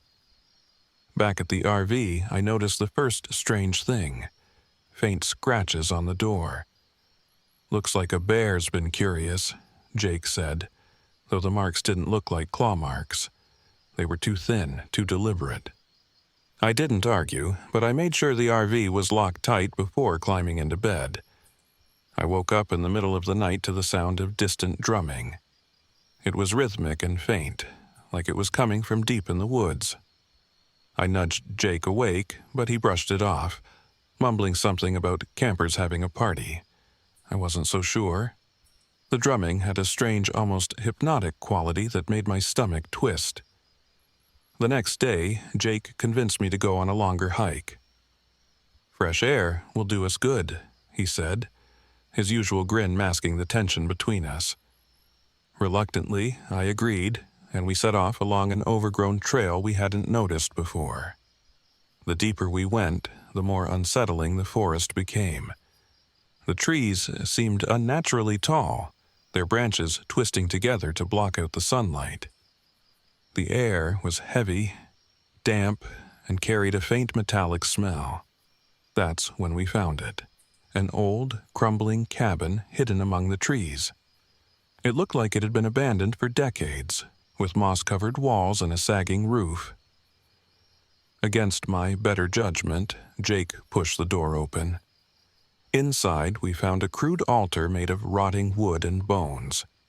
Some were animal, but others were unmistakably human.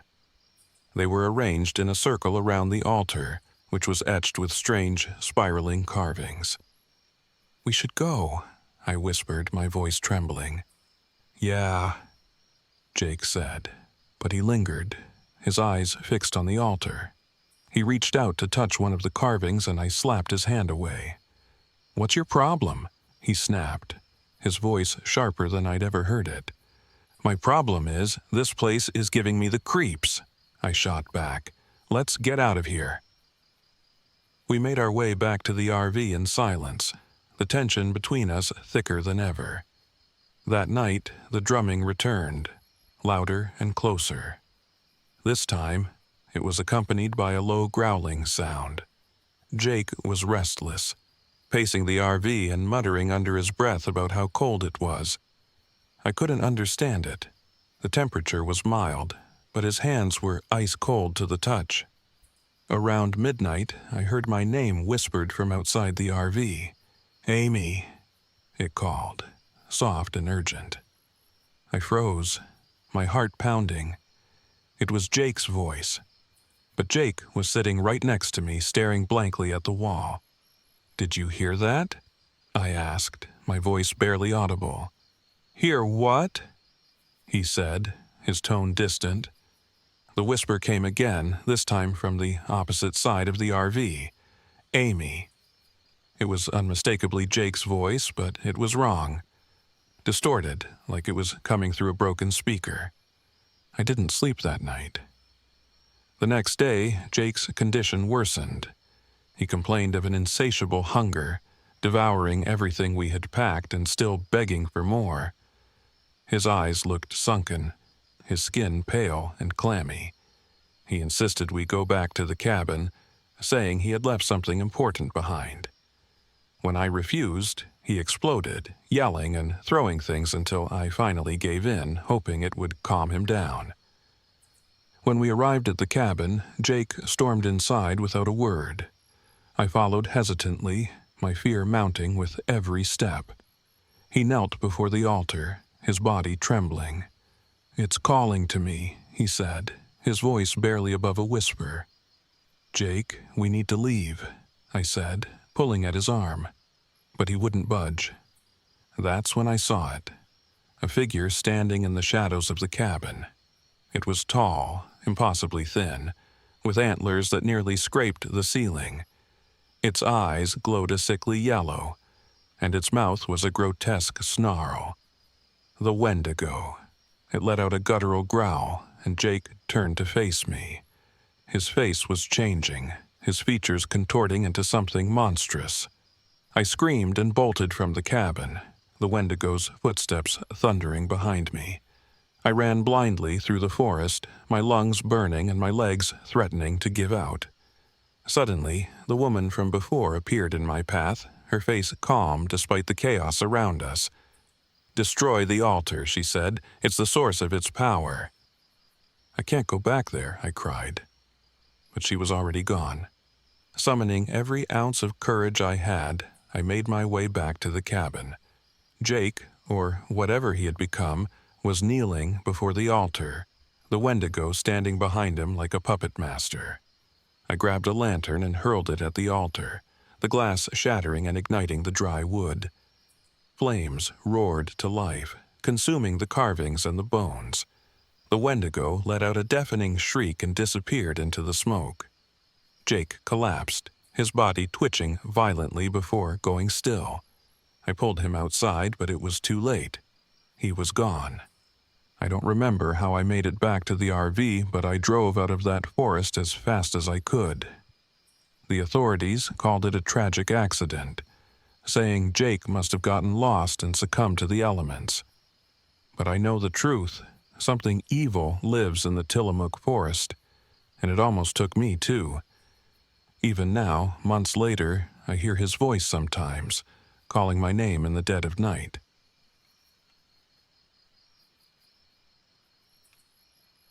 My name is Daniel Carter. I'm 36 years old, a freelance photographer specializing in nature and wildlife. This happened last October, during what I thought would be a routine assignment at Trillium Lake, Oregon. I was supposed to spend 3 days capturing Mount Hood at sunrise and sunset for a high-profile magazine. What I didn't expect was that this job would leave me with scars, ones that no camera could ever capture. The first day started like any other shoot. I arrived at the lake in the late afternoon, parking my RV at the edge of the campground. The air was crisp, with just a hint of the biting cold that would come after sundown. The view of Mount Hood reflected in the lake's still waters was breathtaking, and I immediately set up my camera to catch the last rays of sunlight dancing on the peaks. There was no one else around, which wasn't unusual. Trillium Lake wasn't exactly a bustling destination in late October, especially during the weekdays. At the time, I welcomed the solitude. Photography had always been my escape, my way of shutting out the noise of the world, and, if I'm honest, my way of avoiding thoughts about my younger brother, Evan. He'd passed away in a car accident 2 years ago, and even though people said time healed all wounds, mine still felt fresh. That first night, I noticed the strangeness. As the sun dipped below the horizon and the sky turned a bruised purple, I noticed ripples spreading across the lake's surface. The air was perfectly still. There was no wind to explain the disturbance. I turned my camera toward the water, using the zoom lens to scan the far shore. For a moment, I thought I saw something, a shadowy figure standing near the tree line. But when I blinked, it was gone. Probably just a trick of the light, I muttered to myself, packing up my gear. Back in the RV, I reviewed the photos I'd taken that evening.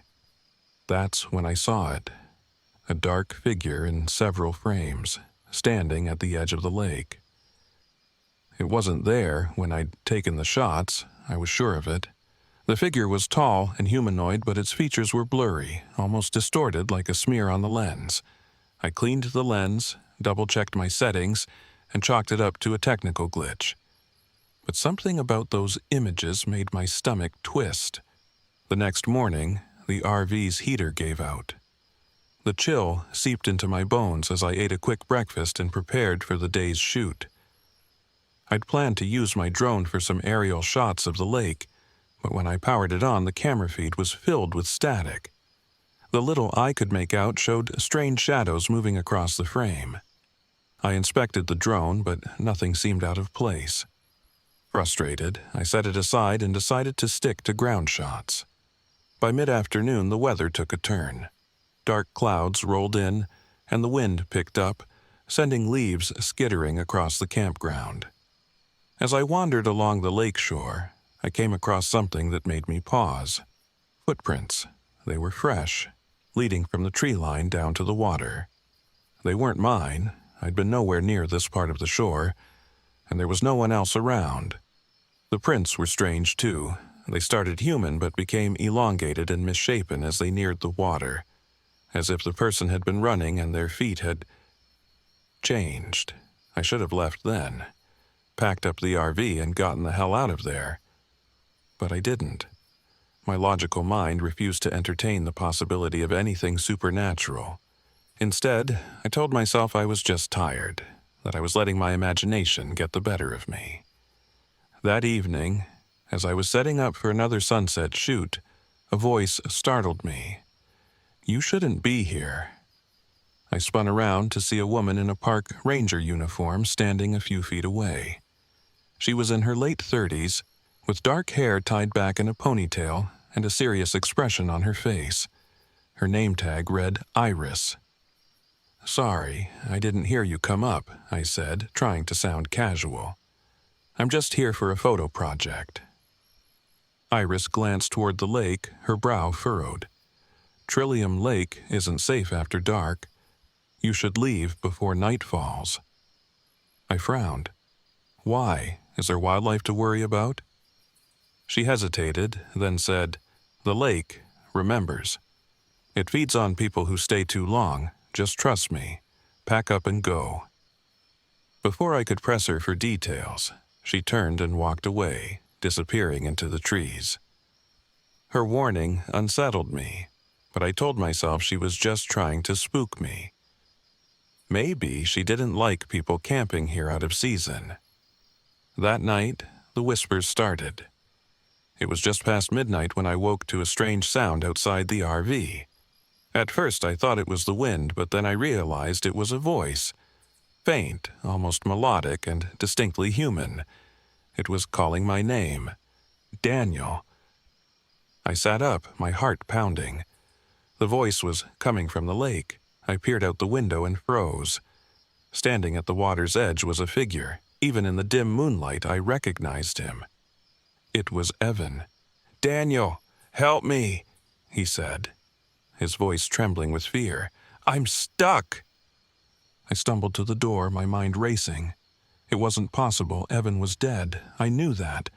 And yet, there he was, his face pale and desperate, his arms outstretched toward me. "Evan?" I whispered. "Please, Daniel," he said. "I need you." I stepped outside, the cold air biting into my skin. The ground was wet and slick beneath my boots as I approached the lake, but as I drew closer, something felt wrong.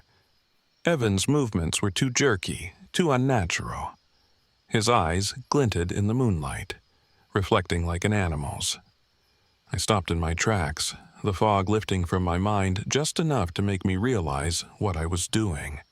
"You're not him," I said, my voice shaking. The figure tilted its head and the corners of its mouth stretched into a grotesque smile. "The lake remembers," it said, its voice deepening into a guttural growl. I ran. The RV shook violently that night as if something was trying to get in. The whispers turned into screams, a cacophony of voices that seemed to come from everywhere at once. I barricaded myself inside, clutching a flashlight like it was a weapon. At one point, I heard wet footsteps on the roof, followed by a loud thud that made the entire vehicle shudder. I stayed awake until dawn, too terrified to close my eyes. When the sun rose, the voices stopped. But outside, the ground was littered with footprints, long, clawed prints that circled the RV and led back to the lake. I found Iris again later that day, pacing near the trailhead with a worried expression. "You saw it, didn't you?" she said. I nodded, my throat dry. "What is it?" She sighed. "We call it the hunger. It's been here for centuries, feeding on people's grief and despair. It uses their memories against them, makes them see things they want to believe are real." "Why doesn't anyone do anything about it?" I asked. "Because you can't kill it," she said. "It's not a creature, it's the lake itself. All you can do is leave and hope it doesn't follow." That night was my breaking point. The shadows in the lake grew darker, and the voices more insistent. They weren't just Evan's anymore. They were my own, whispering my fears and regrets back to me. "You should have been there. You could have saved him." I grabbed my camera and bolted. The trail to the road was narrow and uneven, but I didn't care. The shadows followed me, their forms shifting and writhing like living water. I stumbled and fell near the lake's edge, and that's when I saw it. The hunger rose from the water, its true form a grotesque mass of limbs and faces, all writhing together in a horrible, undulating mass. It reached for me, its many mouths chanting my name. Summoning every ounce of strength, I shouted back, "You're not real! You can't have me!" The creature hesitated, its form flickering like a dying flame. I scrambled to my feet and ran, never looking back. I don't remember driving away from Trillium Lake. I only know that when I finally stopped, miles from the campground, I was shaking so hard I couldn't hold the steering wheel. I never finished that assignment. The magazine thought I'd gone off the deep end when I told them why. But I don't care. Every now and then I still hear whispers in the night, faint and distant. And when I do, I stay far, far away from water. If you ever find yourself at Trillium Lake, take my advice, leave before dark. The lake remembers, and it's always hungry.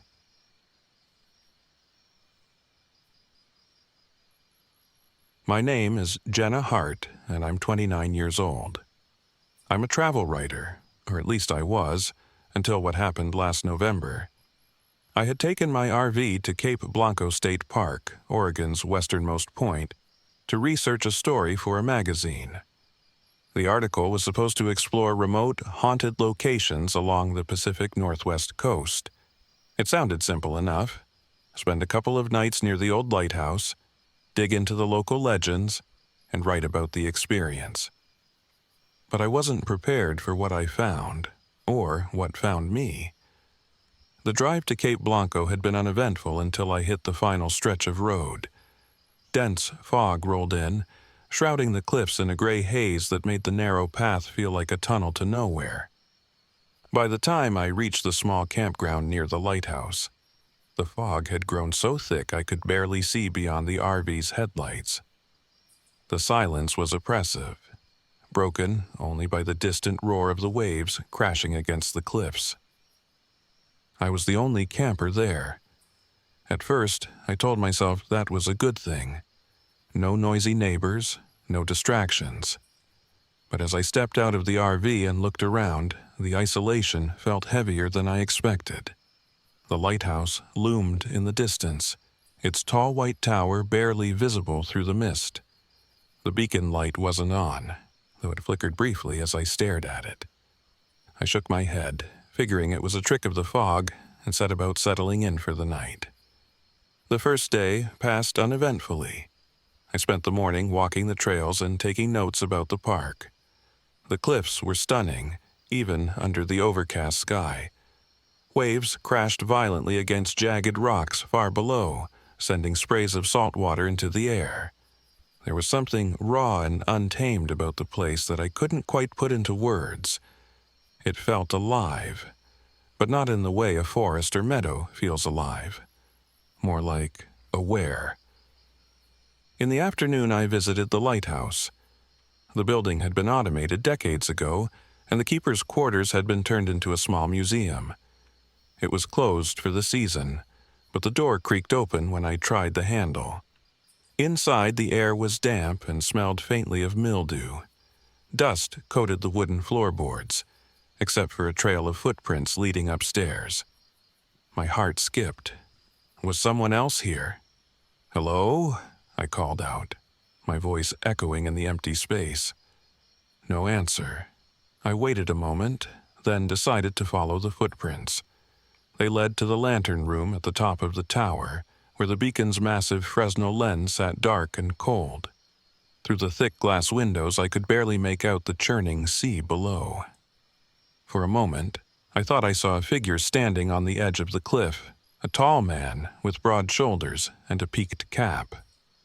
But when I blinked, he was gone. That night, the storm rolled in. The wind howled against the RV, shaking it violently as rain lashed the windows. I tried to sleep, but the storm was relentless. Around midnight, I heard something that made my blood run cold. A knock at the door. It was soft at first, almost polite, but then it grew louder, more insistent. My heart pounded as I grabbed a flashlight and crept toward the door. "Who's there?" I called out. No answer. The knocking stopped, replaced by the sound of heavy footsteps circling the RV. I peeked through the curtains but saw nothing but fog and shadows. The footsteps faded after a few minutes, but I didn't sleep at all after that. The next morning, I found wet, sandy footprints around the RV. They led toward the cliffs but disappeared at the edge. I told myself it had to be another camper or maybe a park ranger, but I couldn't shake the feeling that I was being watched. Later that day, I met a ranger named Doug. He was in his 60s, with a weathered face and kind eyes. I asked him about the lighthouse, specifically about the legend of the keeper. "Ah, you've heard that old story," he said, chuckling. "The last keeper vanished during a storm in the 1930s. Some folks say he walked into the sea, lured by voices in the wind." "Do you think there's any truth to it?" I asked. Doug's smile faltered. "Well, I don't believe in ghosts, if that's what you're asking. But this place, it has a way of getting under your skin. The fog, the waves, the isolation. Makes people see things, hear things." I nodded, though his words didn't comfort me. Before I left, he added, "Careful out there, Jenna. The sea doesn't give anything back once it takes it." That night, the whispers began. At first, I thought it was the wind, but as I sat in the RV, I realized the whispers were forming words, my name. Over and over, faint and melodic, carried on the gusts that battered the vehicle. My skin prickled, and I clenched the edge of the table, willing myself to stay calm. "Stop it," I muttered, as if speaking aloud could silence the voices. Then I heard the knock again. 3 soft taps, followed by silence. My pulse thundered in my ears as I grabbed the flashlight and flung open the door. No one was there. But the fog seemed thicker, pressing against me like a living thing, and in the distance, through the swirling mist, I saw the lighthouse beacon flicker to life. It swept across the cliffs, illuminating a tall figure standing near the edge. The same figure I thought I'd seen earlier.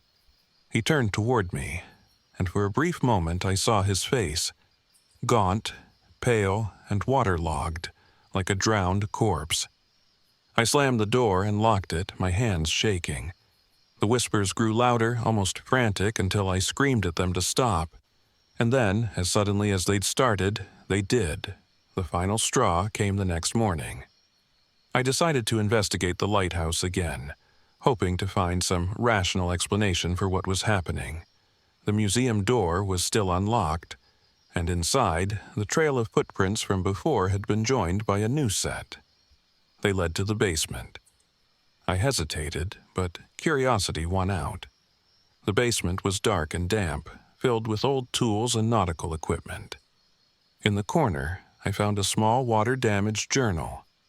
Its pages were warped, the ink smudged, but I could make out fragments of the writing. The voices won't stop. They call my name, promise peace. I know I shouldn't listen, but the pull is so strong. The sea calls for its own. I slammed the journal shut, my breath hitching. The words felt like a warning, a plea from someone who hadn't escaped. As I turned to leave, the door at the top of the stairs slammed shut. The room plunged into darkness. Panic surged as I scrambled for my flashlight, its beam slicing through the black, and then I heard it. Footsteps descending the stairs, slow and deliberate. "Who's there?" I shouted, my voice trembling. The footsteps stopped. A low, guttural voice answered, "The sea calls for you." The figure emerged into the light. A tall man with hollow eyes and water streaming from his clothes. His lips twisted into a grotesque smile as he reached for me. I screamed, swung the flashlight at him, and ran. I barely made it back to the RV. My hands fumbled with the keys as I heard the voice behind me, growing louder, angrier. "The sea calls for its own," it roared. I started the engine and tore out of the campground, my heart racing. When I finally reached the highway, I didn't stop until I was miles away. It's been months since that night, but the memories still haunt me. I never finished the article. I don't think I ever will. Sometimes, when I'm alone, I hear the whispers again, faint and persistent, as if the keeper is still calling my name. I don't know if I'll ever escape him, but if you're reading this, please take my advice. Stay away from Cape Blanco. Some places aren't meant to be visited, and some stories aren't meant to be told.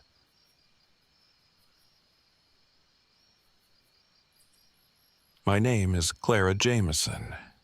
I'm 31 years old, and until recently, I wouldn't have called myself a believer in the supernatural.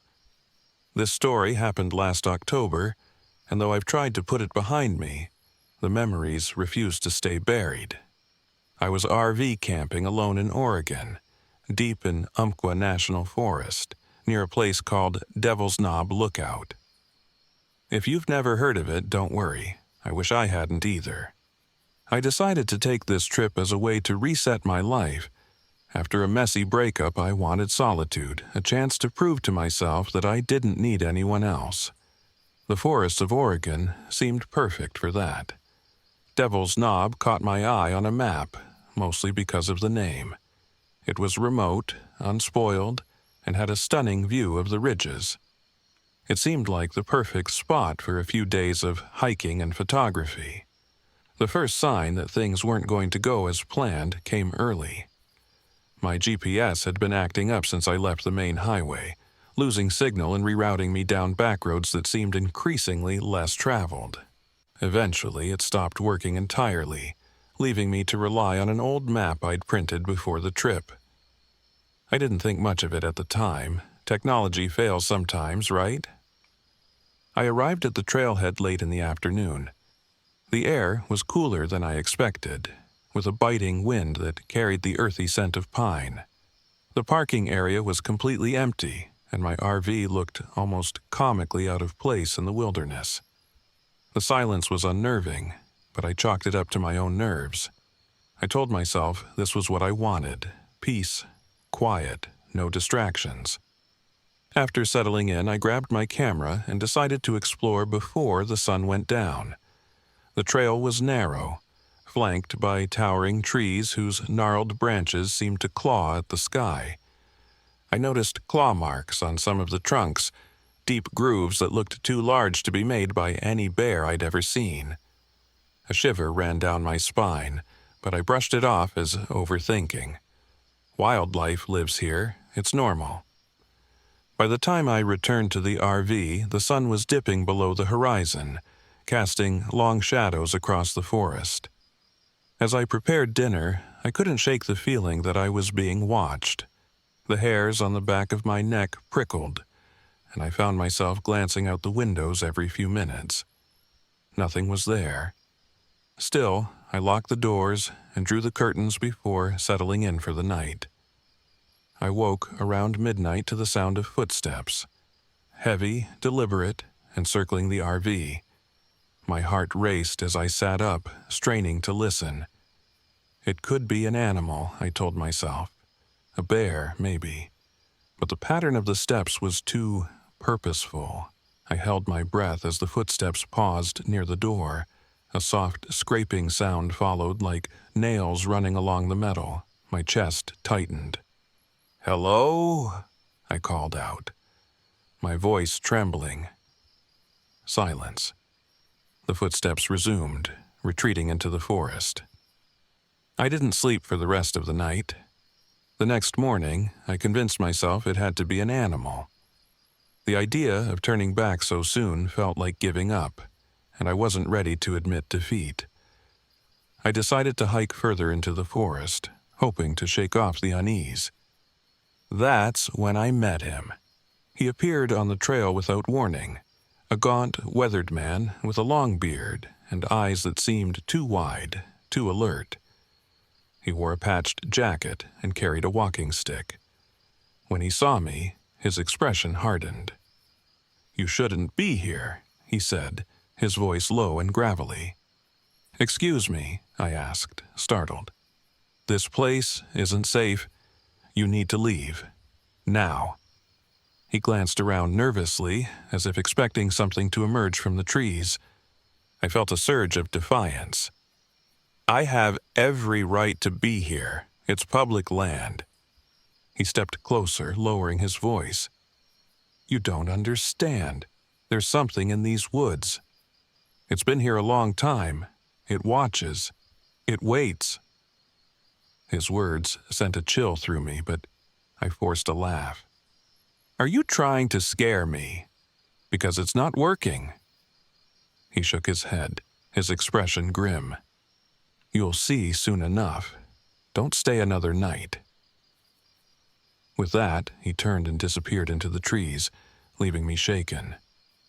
Who was he? A hermit? A local eccentric? His warning lingered in my mind, but I told myself he was just trying to mess with me. That night, the whispers began.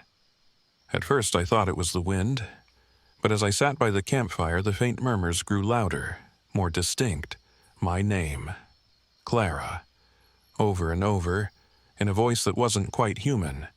I froze, my eyes darting around the clearing. The firelight cast flickering shadows, but nothing moved.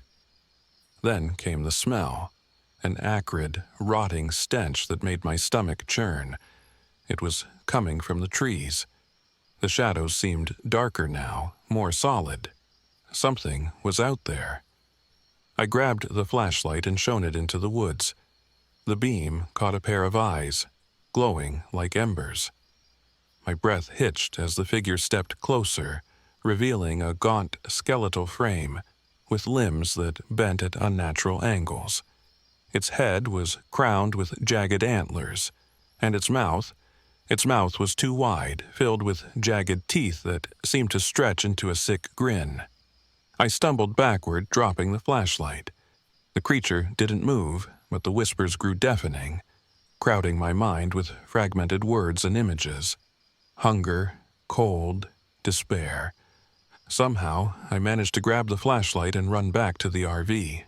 I locked the door and huddled in the corner, clutching a kitchen knife as the whispers continued outside. Hours passed before they finally stopped. The next morning I found Lucas waiting near my campsite.